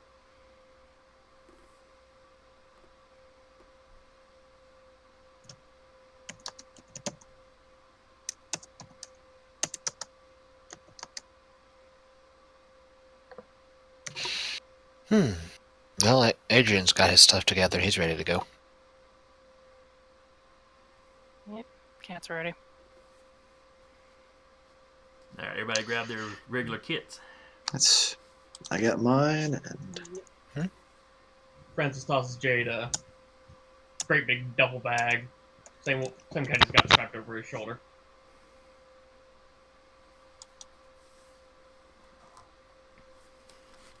So you're like the one that's prepared to actually bring something back. Absolutely. Oh, that would have been so much fun. Y'all all get there. Did anybody think to bring a bag to put it in? yeah, and kind of taking a backpack. I think most of us have backpacks. yeah, I've got a backpack as well, and had to look up what this was called. Any possible way I could rig up a Fulton system to this, in case it comes to that? Hey, what now? The Fulton recovery system. Basically, it's where you have the balloon that goes up. It's really the catch cable that lets you grab people on the ground. Dark. So that if the ship had to swing through, it could snatch It up. could, it basically, if we're being surrounded, he could just do a flyby and snatch us up. That would require some rolls to successfully accomplish the actual maneuver. You can set the stuff up that would let him try it, though. Yeah. Never hurts to have a backup. That's what I thought of. The Fulton system, probably the one that most people know it of. If you've seen The Dark Knight, that's basically what Batman used to get out of Hong Kong. Okay. Yeah, you fire up a balloon, and the plane will actually catch the wire and basically pick you off the ground. Okay. It's been a while since I saw that dude, but I do think I remember that part. And also an actual thing. That's why it's called the Fulton Surface to Air Recovery System. You can look that up if you want to. I'll take your word for it.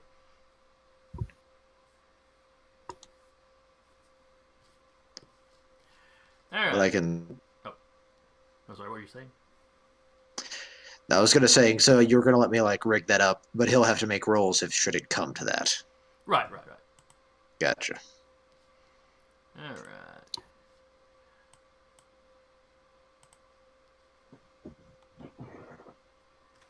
If everybody would be so kind as to throw yourselves down this map somewhere.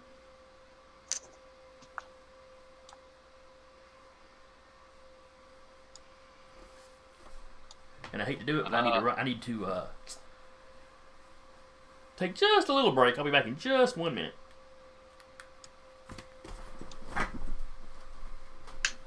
That didn't work as intended, but whatever.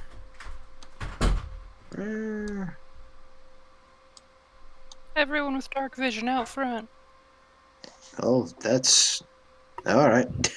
Oh, no, I think all of us have dark vision. I think we all do, yeah. Yeah, Maybe. that's part of the reason why I didn't take the gamma vision feat, because I just kind of realized literally only humans I don't think have dark vision. So Yeah, I think Jade is the only one here who doesn't have dark vision. Everyone perform a protective ring around Jade. Gotta do what you gotta do. I'll be right back real quick. Have a sea life, Francis is alright. Huh? Have a sea life, Francis is alright.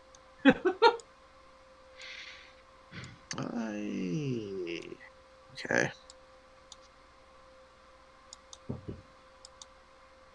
That's not what I needed.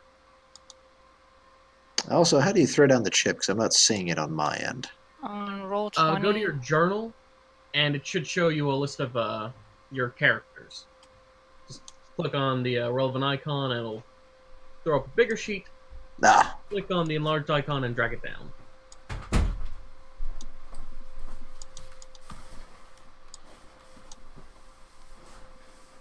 Need to actually make a better version of this, because What's that now? I'll work something up for a character. Oh, yeah. The tokens I threw down there were just ones that, I have They're the rights ones you. to. Yeah.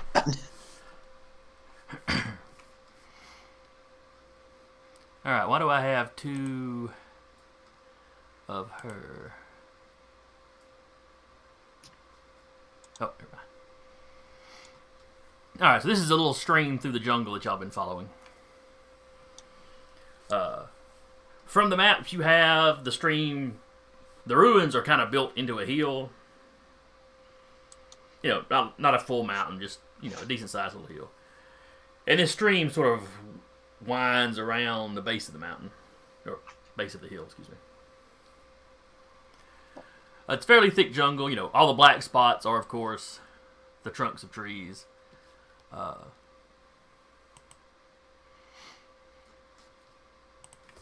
And for anybody that's interested, this map's from 2 Minute Tabletop. They have great stuff. They do. And I want to say it cost me $1. They do have some great free stuff, too. Yeah, they I got think some good they free have- stuff. They got some good cheap stuff.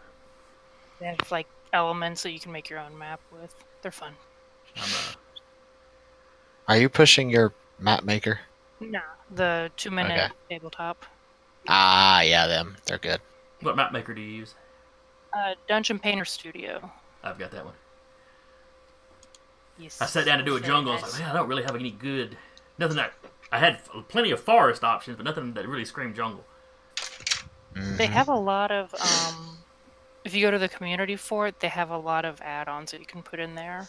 I think some of them have jungle. I haven't had to make one, so I couldn't switch. Yeah, that's something I got to do is sit down and pump that up some. I just got terribly excited when I realized how easy it was to import your own textures to do stuff. I just don't have enough time to play with it sometimes. All right. So that's more or less your marching order. All right. What is... Let me make the roll first, and then I will have y'all tell me what your passive perceptions are.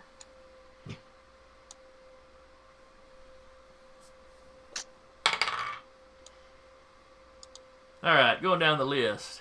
Adrian, what's your passive perception? 13. Okay. Kat, what is your passive perception? 13. Okay. Danru, what is your passive perception? I believe it 11. Okay. Hole, what is your passive perception? Also 13. Does not bode well. Francis, what is your passive perception? 10. A I'm very sure we're alarming fine. 10. Jade, what is your passive perception? Also 10. Francis and Jade, they can fight it, but they're not going to find it. You got to find it for them, then they'll fight it. Yeah. There it Okay. is. There it is. Shoot it, girl. Shoot it. I don't think hardly any of us are wisdom based, are we? Oh, I am. It's just that I'm not. Unfortunately, for the engineer, perception is not one of your options for proficiency. Fair enough. Let's say that's something that comes natural with the Promethean race. So that's the reason why I have it. All right, so y'all are caught by surprise. Mm-hmm.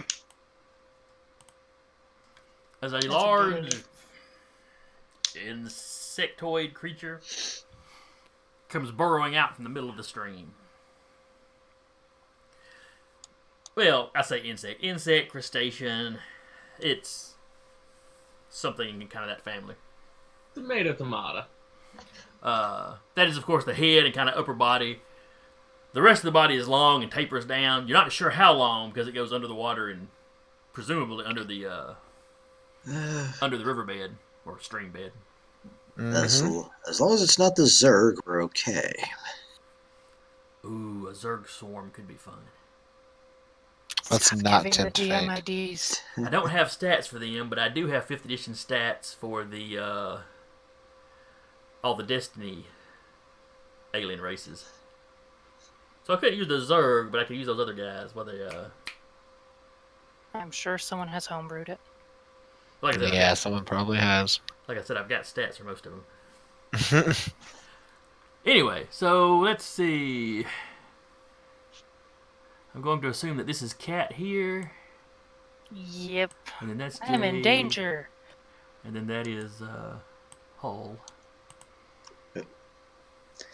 I'm trying to find a danger. better picture for my character, 'cause I don't like that one.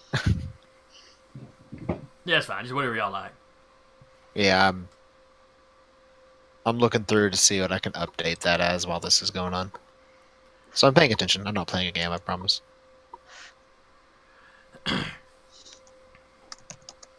Well, at least you haven't been sitting there like some of the guys that I play with live. That, you sit there running the game, and all of a sudden, where they've been playing on their tablet, a YouTube video starts up or something. Yeah. And, they quickly scramble to turn the volume off. But I'm literally like, I'm scrolling on Pinterest right now to try to find a better picture to represent Adrian than what I have on there right now. At the screen, like, if you do not turn off the tablet, I will kill your character. Mm-hmm. all right, Anna. Even or odd? Oh dear. Even. A big part. What now? What'd you say? Even.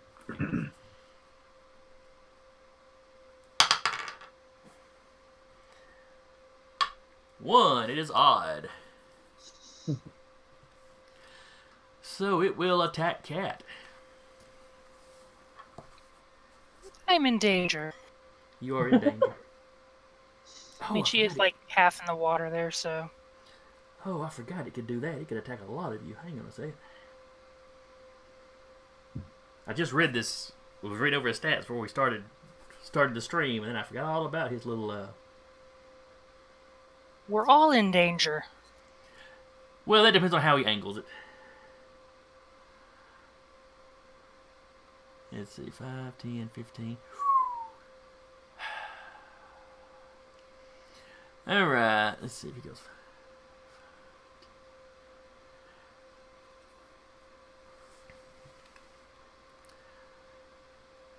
Okay, Patrick, you're in the clear.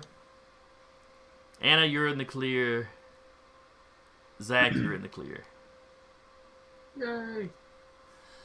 You other three need to give me I'm a not gonna die. dexterity saving throw.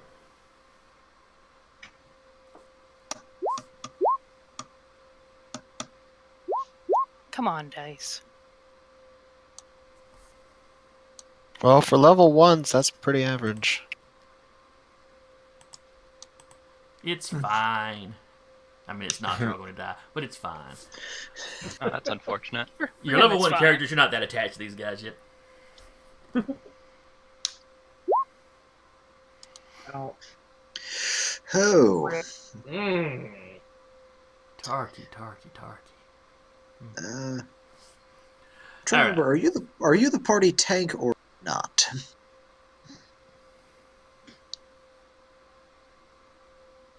What does that matter?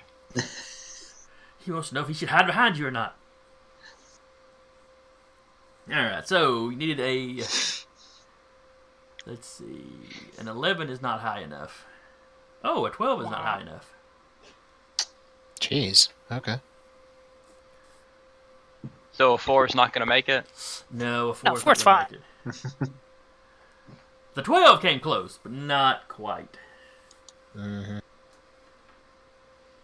Let's see, do I have enough D6s? That's not reassuring. I'm kidding. I have plenty of D6s. Alright, everybody that's taking full damage, which is everybody, but everybody's involved, 6 points of damage. Ow. Yes, it is spewing some sort of acid. Jeez. Okay. Well, none of you have xenobiology, so you might not. This might not occur to you, but it makes you think of kind of how a fly eats. This thing has got mandibles, but you're not sure they may just be weapons as opposed to anything it actually eats with. I'm going to...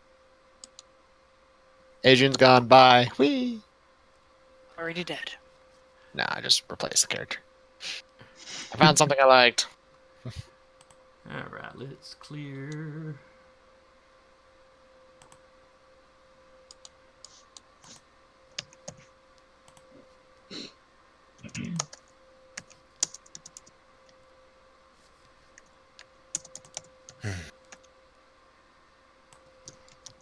Alright, let me give everybody a turn and we will roll initiatives once I give you all turns.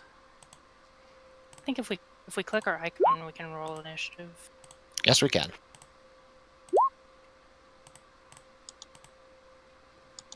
Alright, that should be good for everybody.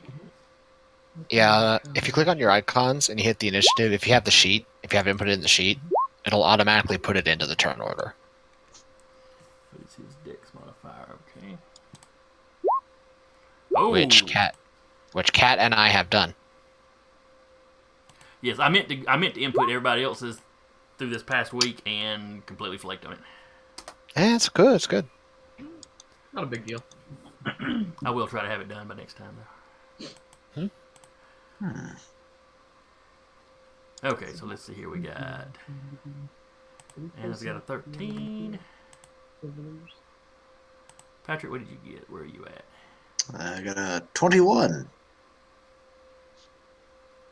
I've got 2 rolls, Yeah, I think I double-clicked it. so you've got a 5.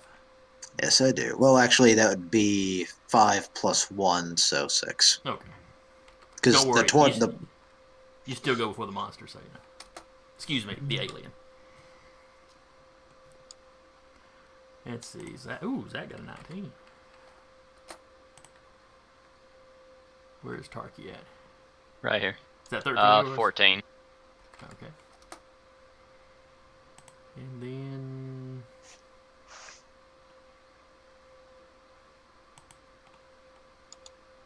Brandon, you got a 22? Mm-hmm. Which I assume is Eric. Yes. Alright, so everybody's in there. Descending. Oh, I get 2 turns. This isn't Shadowrun. Don't remind me of that bloated fractal spreadsheet nightmare, please. All right. Which, ironic since you mentioned it, because Adrian and Kat are actually imports of our Shadowrun characters into this world. So, Yeah, Don't remind me of that horrible game. By the way, these are the characters from that game. well, yeah, it's the thing is yeah. Shadowrun is the game you It play was- yeah. in spite of the system. like we enjoyed it, but it Fun was game, but it was horribly managed to the point where we just noped and just left the game. To me, that sounds like well, not so much that I ever noped out of a game, but Heroes Unlimited. We certainly gave it the good old college try, but we just had enough after a while. But we missed the characters so much that when this opportunity came in, we're like, we need to play them again. Have you ever played any of the Palladium system games? Boy. Heroes Unlimited, Oh, Palladium yeah. Fantasy, Rifts. good. Rifts is kind of probably the big one.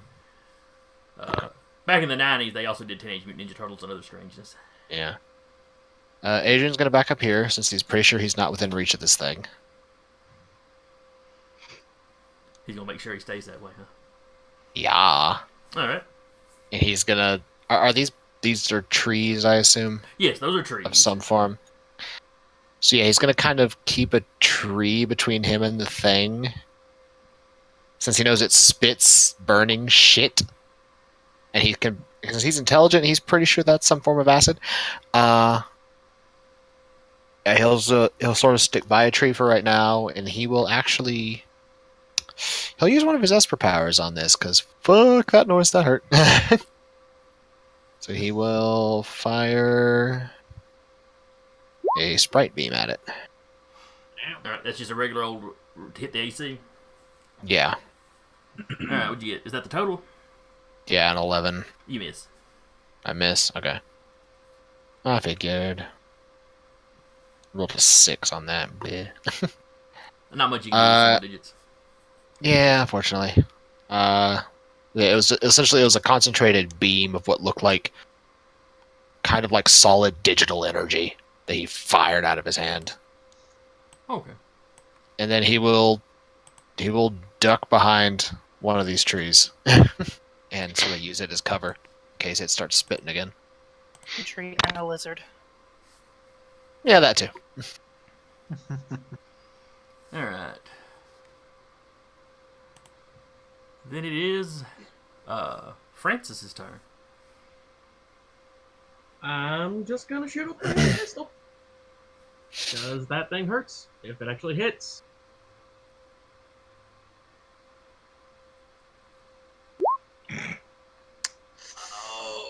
Oh, Zach, you took one of Anna's ones.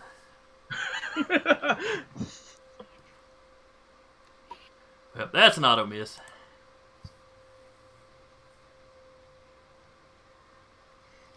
Cat, you're up. She's gonna stay where she is because backup might get hit and just take a shot at. Please tell me that hits.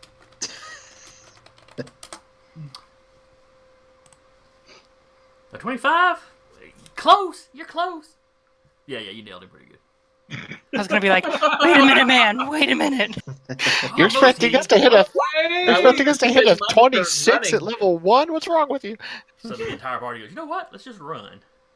Yeah. We're Carry gonna the old hold, guy guys. ship back and, just be done with it.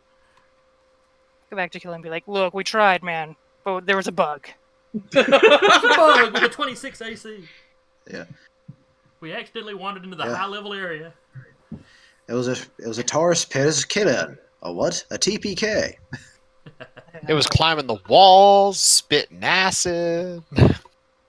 Game over, man. So 6 points of damage. Yes. Yeah, I was so disappointed. Last session, when you can put the hit points of these things in where there's a bar over them. Yeah. all the time that I've been running my Icons game, I never realized the bar wasn't visible to anybody but me. Yeah. You can make it visible. You just have to click on the icons property. Oh. She a DM. She know what do. Let me see if I can get that working then. Let's see here.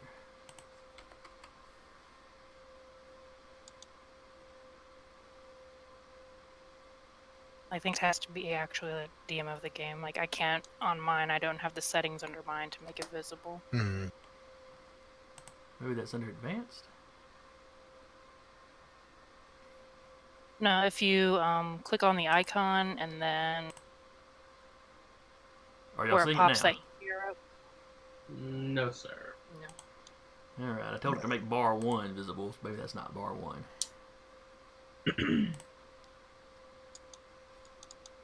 And we'll just make all the bars visible. There we go. Okay. Yep, see it now. And that won't give y'all the exact number of hit points. But, you know, It's- from looking at it's- the thing, it'll give you an idea when it's getting rough. It's Or his we're health looking- bar. Got it. Doesn't have a mana bar, so we're good. Our HUDs are displaying a health bar for us. It's fine. Well, usually Biometric when you hit, scanning. like when you hit about the 50% mark, I'll start saying they're looking rough or something like that. Yeah. But this is also kind of a visual thing we got to keep up. I'm saying that 6 damage looked like it did fuck all, though. Oh, I had not to that health yet. bar. Maybe. I kind of figured I was just being obnoxious. Don't mind me. I'm crazy. What you got to worry about is when you get there and suddenly there's 3 health bars. Yeah. Because we all played games like that. Yeah. So this thing has 36 health. That's fun. Dark Souls. How do you figure that? Math. The percentile of bar missing is 1/6 of the bar. I may have to rethink letting y'all see this then. Don't bring math into a D&D game, man. Ha! I figured out how to let you see its health. Hey, this is its health. I need to Leave it. reconsider letting you see its health. Mistakes have been made. Danru, you're up. Leave all that fancy learning out of this. Well, Denru will go ahead and tell us that we need to spread out to not allow that to hit us again. So I'm behind a tree. How distant? Well, I was gonna try to ping, but it's not working for me. How hard will it be to get across, like to hop across that river? Like that? Thank you.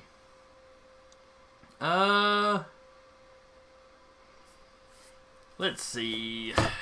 In D&D, I think it'd be an athletics check. Is athletics a thing still?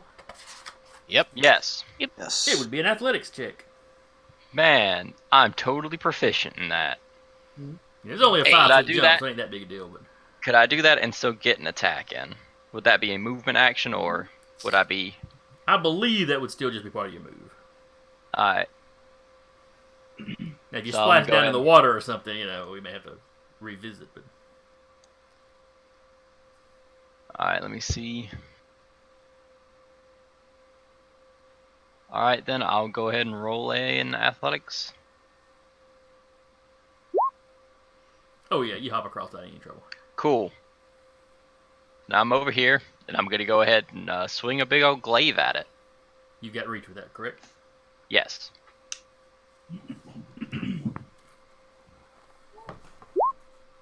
That is not as impressive.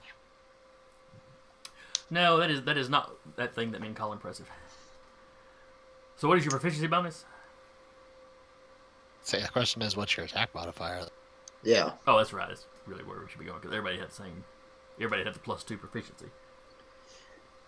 Yeah, that's a good old 13, I believe. Just need Okay. to- You got a Not +1 very to your- high. You got a +1 to your strength. Oh, sorry. 14. My Okay. bad. I was thinking your strength was a little higher. All right, so a 14. Oh, that hits. Roll damage. Oh, wow.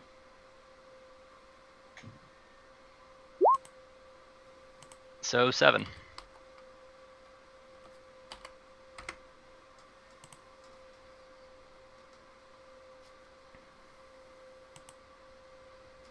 Make sure he doesn't have any. No weapon immunities or anything. A little low level for that, I guess. Jade, you're up. I'm gonna take cover behind these trees Okay. here, and I'm gonna shoot my auto rifle Okay. at the giant bug guy.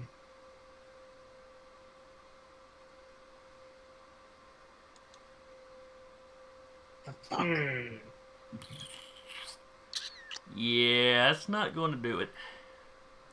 I mean, you successfully shoot your rifle, you just don't hit, anything. I have a blast. Bounces off his skeleton. The important thing is you rolled higher than Zach. And isn't that what marriage is all about? Mm-hmm. Hole, you're up. All right. All my battles. Oh, we'll move over here. This way we're also getting somewhere. I wouldn't call it flanking, but anyway. This way it has to, it's surrounded. Mm-hmm. And I will set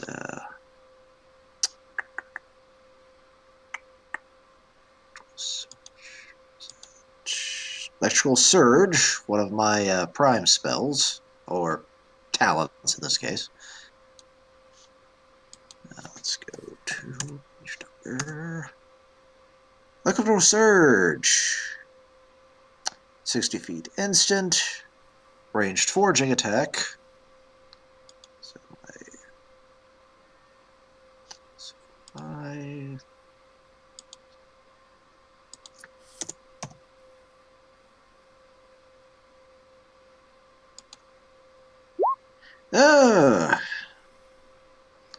You almost hit the cat with it. Please don't kill me. That's basically when one of the drones comes out, starts electrical shocking. However, on top of that, something I forgot to do last game, because, well, I just literally just forgot I can do this, I will use the coordinated attack feature of my machinist background. Alright, what does that do? Literally, one of my drones just flies up and also, think like the old Mordakian sword spell. I actually get that as a class feature, more or less. So what does it do? Because I'm blanking on the spell you mentioned. Yeah. Coordinated attack at first level. It assists me in one of my drones assists me in combat. It can attack the same target that I attacked, and now is that if you make an attack? Can you do that if you're casting a using an Esper power? Whenever you use an attack action, which in this case the spell is the action, as a bonus action, you add your forging attack modifier to. Does the power actually count as a attack action though? What was the name of that power again? Oh, no, okay, now I understand what you're asking. Because like in D&D, casting a spell, even if you have to make an attack roll, does not count as an attack action. Activation time, 1 action, instant prime forging technique. You launch make a ranged forging attack. The target gains no benefit from cover of this attack, and the target takes 1d8 lightning damage. Okay, go for it then. Alright, and it's just basically it just does an additional, if it hits. So again, that's better. It's much better at attacking than you. Alright, how much damage does it do? Only a d6, so it'll be doubled because it was a 20. Yeah, that's right. Natural 20, so it does crit.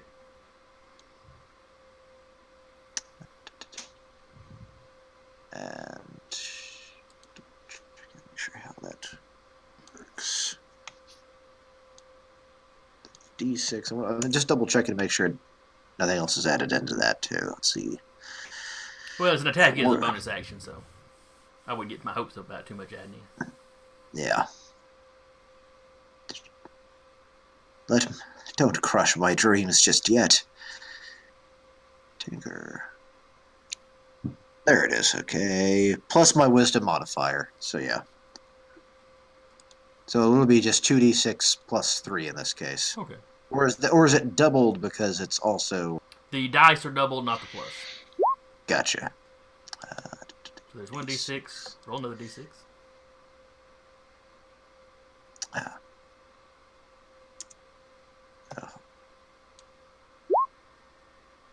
So that's 14. And you said it was a plus 2? Or plus 3? It's my wisdom modifier, so it's a plus 3. Okay. So it is 17. That's a pretty good lick on him. Mm. Looks like the plus 3's already added in on the second roll, though. Yeah, Oh, you're right. Yeah. They get the 3 back. Sorry, guys.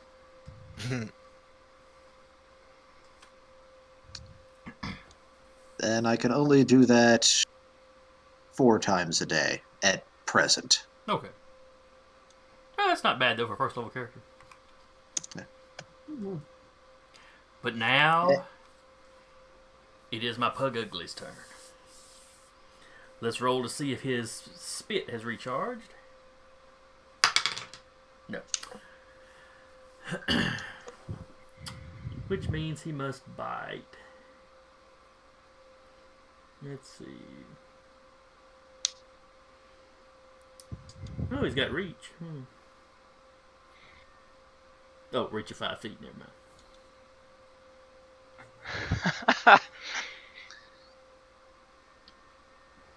Alright, who is closest to it and who has hurt it the most? Those are separate answers there. Yeah, Cat's the closest, but I don't think she did. Let's see, did Cat She do did damage 6 too? damage. Alright, she did 6 damage. Yeah, there it is. Ignore the tree. And then. Well, And in then all honesty, it should... Danru did what, 5 In all honesty, it should really hate my drone. or 7? Yeah, but the drone's so little, I don't know if he can really spot it.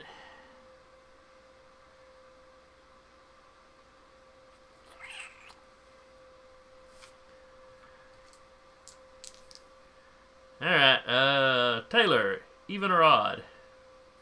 Yes. Odd. It's even. So it attacks Cat. Let's see. Cat, what is your AC? My AC is 14. Roll low. I'm sorry, it rolled a 16. Well, damn. So it's one of those. Oh. Oh no. I mean, it's fine. Everything's fine. Don't you lie to me. I have stabilized. It's a comforting lie, though. It's a comforting lie. Which I may have to use. That's a lot of dice being rolled for a comforting lie. Well, it's it does 2d6 slashing damage. Plus a d6 acid damage. Plus a d6 radiant damage. I'm hoping it rolls a lot of 1s then, because... He rolled 1-1, he rolled 1-2, and then it rolled a 5. Okay, Cat's down. Yeah, that's an attack that can kill us in one shot, man. Yeah, That's I was rough. a little surprised by that. Are you? Well, I had glanced at the slashing damage. I only just now noticed that it had the acid damage on its bite too. Oh, it's how much total? 8. Okay.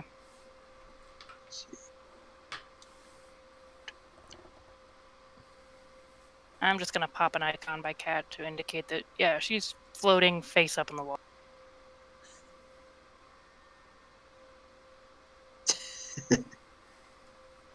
Oh, that looks like a more serious icon. Here, wait, I'll find something more cheerful.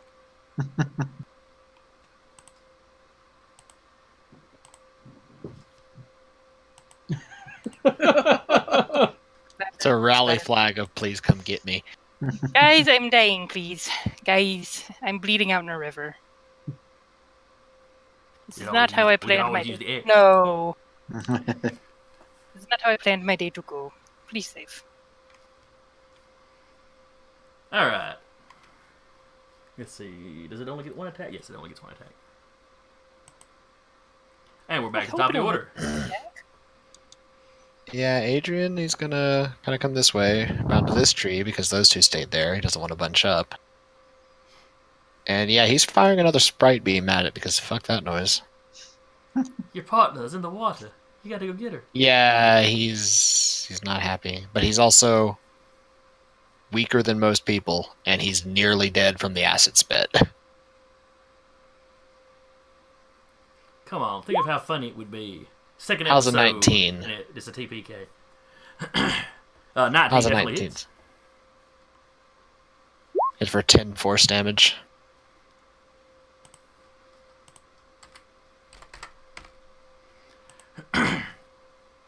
Oh, he's really looking rough. He does not care for you guys at all. Food is not supposed to bite back like this. Mm-hmm. Francis, you're up. Popping off from a heavy pistol. Does that hit? Yes, the 17 will hit. Thank God.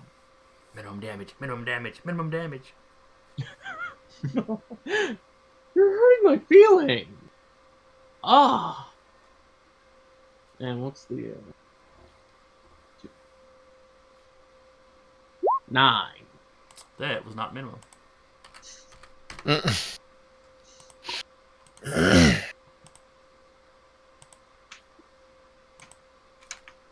And he goes down. And I come over here. Or is the combat still ongoing? No, that's it. That's it. Yeah. Now I we go fight over his here. tank. I stabilize Cat. I actually have the stabilize prime ability. So you can do that for free. Yeah. Kind of like wakes up the eyes on the mask, just kind of reboot up like, that sucked. Whatever we're charging him, can we charge him more? Yeah, when Hole runs up, the mask just has it's where the two eyes are lit up. It's just blue screens, a little white light writing. It's like got a little like spinning beach ball like booting back up. All right, well, that stabilized you. Does anybody have any healing to get her back on her feet? Not healing spells, but I can actually just do base medicine.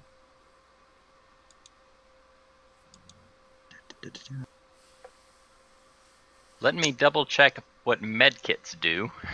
Yeah, because I have one too with the medicine ability, at least proficiency anyway.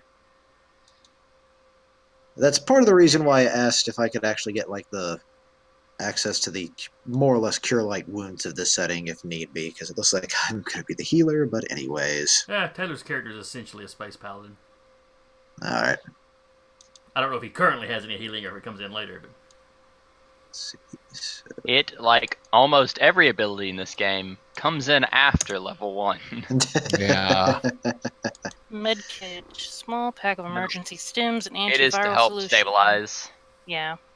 Oh, it just lets you help stabilize. And in Well, that I case, need to- so there's no...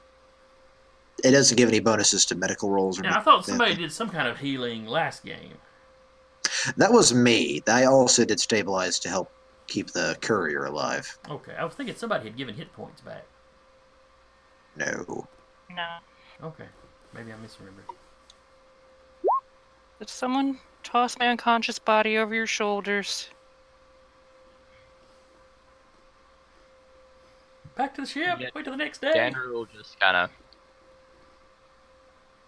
carry small child. Like pats and like, thanks. This is nice. She's like 5 foot nothing tall, so probably not that hard. All right, so y'all withdraw back to the ship. Probably Well, advisable. guys, we tried. Let's just go home. How far did we get from the ship? before we? Oh, you've been walking encounter for a this? couple of hours.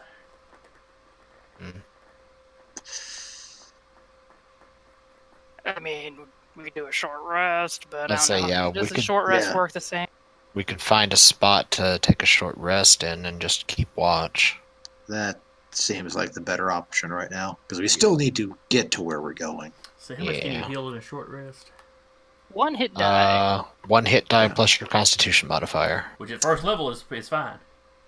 Yep. I was almost dead a second ago. Take 5. Take 5. You'll be all right. Just walk it off. Walk it off. So you just basically y'all just sit right here, kick your boots off, stick your feet in the water. Put some Right. tussin on that. I don't think I'm gonna put my feet in the water. Yeah, after that, she's like sitting way back here away from the Yeah. water. Look at like- the size of that predator. How many of them could there possibly be in this small stretch of stream? Brent starts carving off any little bits that might fetch a decent price for specialized collectors of animal parts. Well, Adrian's back to full. 21. There could be 21 others of these things in this stream.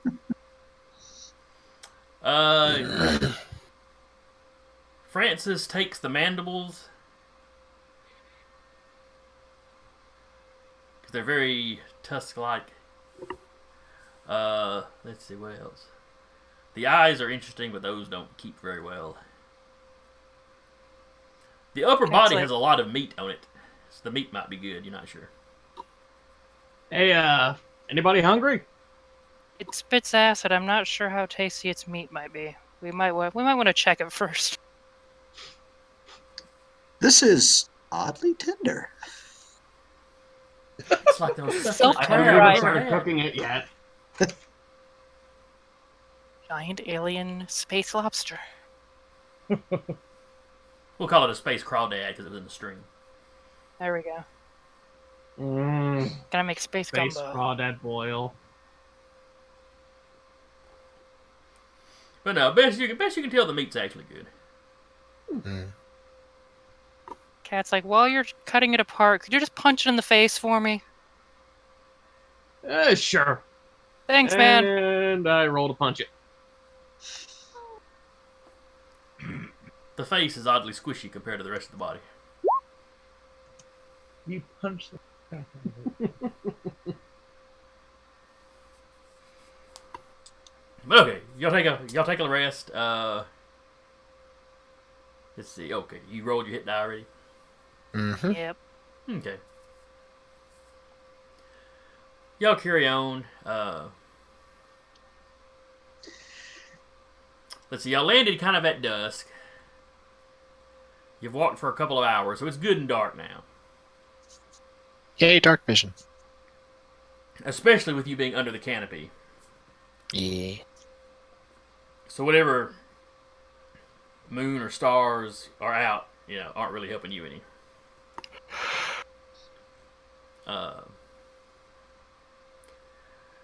Checking your position, which there's no GPS satellites in orbit, but your comms are basically keeping up with where the ship's at. So you're kind of able to judge about where y'all should be on the map. You're getting close to not the entrance to the ruin, but the pathway up the hill to where the ruins are. Give me perception checks, because this really would be a passive sort of thing. Nah, man. Nah. Nah. Just for laughs. Cat's still just mad about that. Giant That's just crawdad. a flat too. Did Wow. any of us get Oh, come above a on. 10? Yep. Yep, That's 16. 6 with We had Piranha. one. Oh. Yeah, Adrian hears. You hear voices up ahead of you. He'll stop everybody. And kind of like shuffle them off to the side away from the path. And once he brings it to your attention, the rest of you can hear it too. It just sounds like two people having a conversation.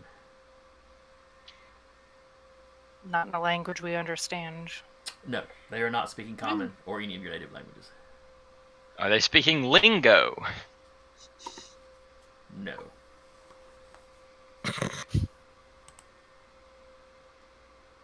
Are they using pantomime? No.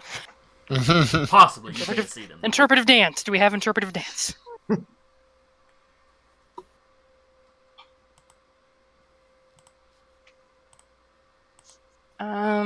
How many can we see them at all?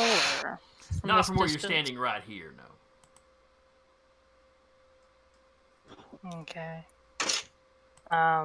Judging by the voices, can we kind of guess how many there are? Let's see. Yeah, it's pretty clear there's just two people speaking.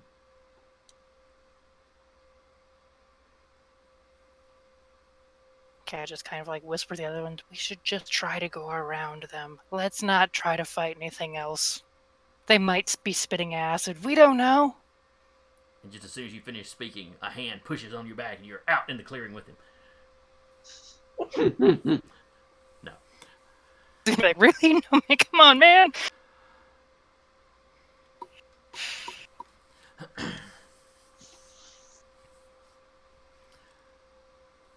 Oh, so y'all start trying to go around him? Yeah. Yeah. Everybody give me stealth rolls. I think we're trying to avoid encountering the native life as much as. Oh Lord, okay. It's really sneaking around them. Oh. Now, What happened? Oh, let's see. What is their passive perception? That is a better sneak than I thought I'd have. Sneak roll. Nice. Damn it! Adrian falls on the rock. The question is, does this group's stealth ultimately end up going above the threshold? We've had some high rolls. Yeah. And then there's me. There's you. You rolled better than I did. Oh You God! chill. I see that. Oh, okay. Adrian just goes face down in the dirt. I trip over him. Like gun goes off. Let's Someone's not do carrying that. like a thing of think pots that and would've been pans in their one, Zach. backpack. Your music starts playing, and it's like really obnoxiously loud dance music. We look up. The indigenous life is now just dancing because I think the gods are talking to him. I don't know. Okay, guys, keep going, keep going. You threw a Ratchet and Clank disco grenade. I think you have those in Champions Online too. Yeah. There's nothing like flying through and seeing a giant robot attack, and suddenly the 10-story robot stops and starts doing this with the disco ball over it. And then he'll stop and he'll attack and then he'll go back to dancing. Him and everybody around him. Anyway. So, everybody except Francis and Adrian are quite stealthy. Very quiet. You two, yeah, you step on twigs, you bump into each other. Cat, with your roll, you managed to get close enough to kind of peek out ahead. And essentially, it's a little clearing. Or I should say, it's a path. It leads off down, according to the maps, towards the village. Which is, still a couple miles away. The other side leads up the hill towards the ruin. This is essentially the path you were looking for. Out in the clearing, though, there's a small campfire. There's a sort of shed or shack that's been built. And there's two of the natives. They were sitting around the fire. As soon as your companions start falling all over each other, they stop talking and they get up, their spears are out, and then they're kind of it's like they're listening for any further noise. And one of them kind of tries to nudge the other one forward.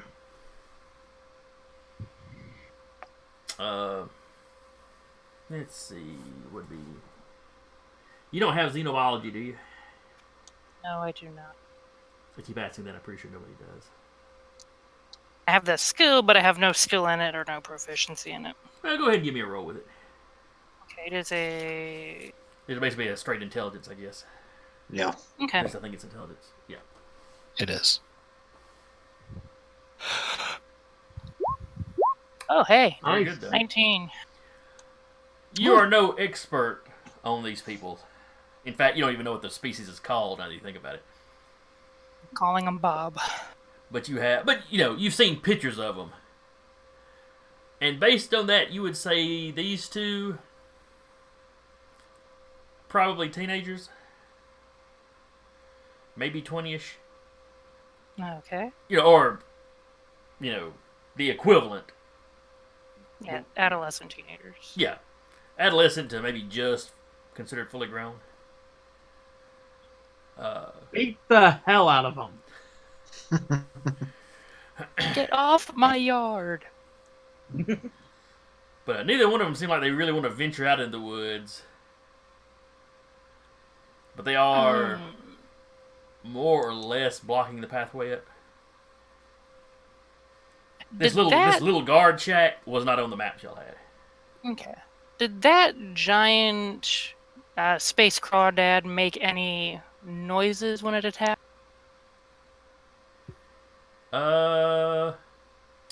When it came out of the water, you can't really tell because all the splashing, and then it made a sort of dry heaving noise as it was spitting the acid. Yeah. We haven't heard any threatening animal noises as we've been walking these couple hours. Not really. I mean, you've heard insect noises, you've heard birds. Kind of looks back over her shoulders, with the guys, anybody? Is the path does it fork towards the village and towards the place we're going? It's like you had the path running from the village and then up the hill. And about the time it really starts up kind of the steep part of the hill, that's where they got this guard shack. Okay, so it's at the fork. Yes. The center of the fork. Okay. Is it forested on the side It is forested where you're at now, and on the other side, but the jungle gets it starts thinning out quickly as it goes up. Okay. So, it almost looks like this hill is one big stone. Okay. I don't know if you've ever seen Stone Mountain in Georgia. I mean, it's not that big, but it's in this case, it would be a very tiny Ayers rock almost. Yeah. We could not make a dash for it kind of thing. You could always run out past them and, hope they couldn't catch you or chose not to. But yeah, she's not looking forward to... At that point, though. Yeah, she's not one to try and do a foot race here. Have I physically seen them yet? No, so far Kat is the only one that has inched up enough to see them. She would have fallen back and kind of been there's two kids up here with a shack and spears, and they heard you guys falling all over each other. I actually have an idea. Is it possible to use one of my drones more or less to have it make noise and see if I can get their attention? This way they go off to the side. Literally just using a drone as a distraction. Should not be difficult. I'm sure buzzing I don't know that necessarily the drone itself necessarily makes noise, but getting it to run through brush or tree limbs shouldn't be difficult at all. You could have it buzz them a couple times and then take off in the opposite direction of us. That's actually what I'm going to do. I'll use one of my coordinated attacks. Not really attacking or anything. I'm just kind of thematically using it to basically cause a ruckus and then see if I can draw them off. Okay. Now, do you actually buzz them where they can see it? No. I basically make a lot of loud, just kind of a ways, like you said, it's a ways from the guard shack. Mm-hmm. At least enough. I'm just trying to get their attention to see if I can get them to follow it. Okay. So you just start rustling bushes, and then it kind of moves away from the shack, still making... Yeah.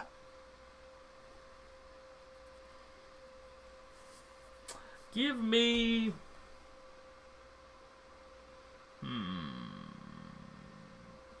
Bluff does not seem to be a thing. There's deception. And deception. Oh yes, that is what it's called in 5e. Yeah, give me a deception roll. Well, I'm going to give you advantage due to it being night, them already being keyed up, them being kids and not experienced.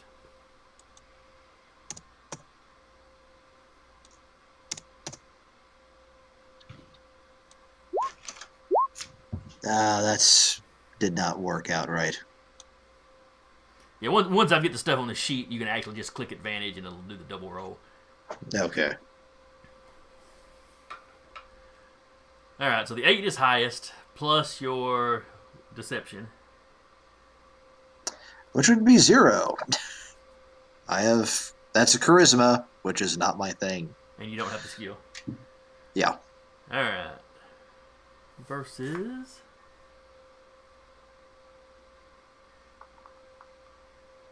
Well, they don't really have a... Well, their wisdom is a 0, so it's going to be versus a base dice roll. Roll low. And they roll a 1. Which on these dice... Yes. Which on these dice is a little skull. Appropriate.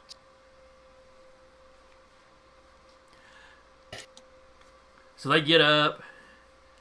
They don't go running after it. It's very cautious. You kind of have to keep it making noise. And they slowly follow it down past a little bend in the road, though.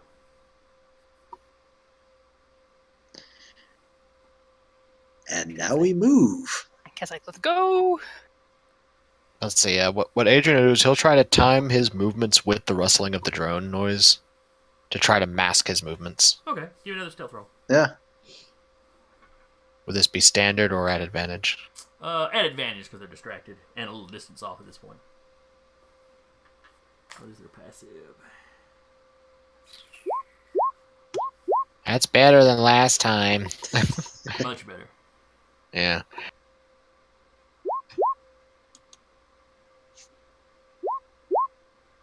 Thank God it's double digits. Yeah. It looks like everybody's getting double digits this time. Oh, this is everybody. Okay. Oh, yeah. Don't roll a 1, man. No, that's and Oh, that was 1, so you roll again.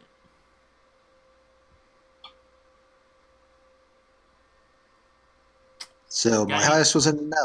Got anything to add to that? Plus, that would be Dexterity. dexterity. So yeah, so that'd be a 10. Double digits. Yeah. Mm-hmm. You make a little noise. You know, some of your equipment snags on a bush, and you kind of have to yank it loose. You know, it makes a little noise, but not really any more than the drone's making. At least not much more.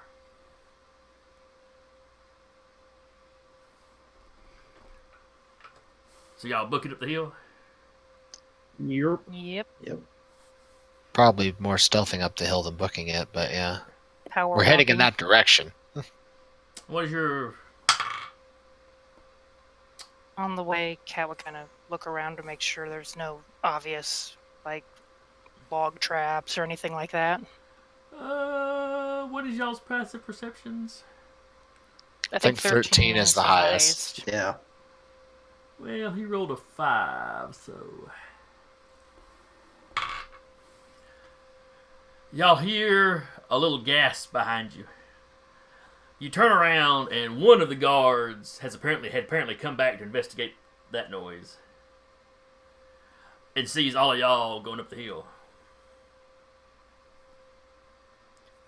He's young, he's inexperienced, but he's not stupid. You know, there's way too many of you. He immediately turns around and just starts running the opposite direction.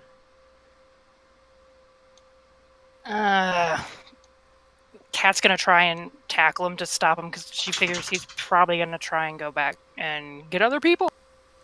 What is Cat's movement? Cat has 30 speed, 30 feet. He also has 30 feet. And there's probably 40 or 50 feet between you when you start.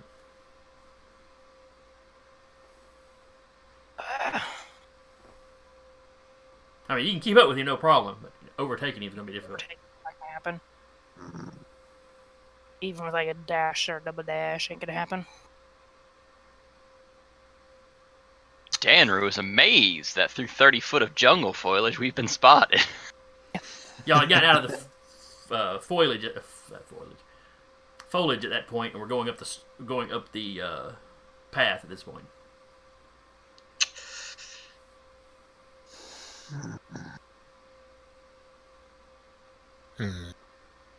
So what you gonna do? She's gonna try and throw one of her knives at a non-vital point just to bring him down. Like, Well, to you know slow him what? down. It's 9 o'clock. It's time to wrap. Ah! So starting up next session, you have a teenager Whoa. running away from you, and you're all plotting how to, I won't say not hurt him, but not maim and or kill him. Was the other drone still ways off, or did we call it back? I have multiples. It's At this point, it's probably still down there drawing. the drones are more thematic more than anything else. Bonk him in the head with a drone. So anyway, that will be the show for today. I forgot to introduce y'all when we started up, so I'll take a moment to do that now. We have Eric playing Adrian Steele, who I almost called Arden again. That's the name he's using, so either works. Sarah playing Cat. Taylor, or Tarky, playing Danru. Patrick playing Hull. Zach playing Francis. And Anna playing Jade.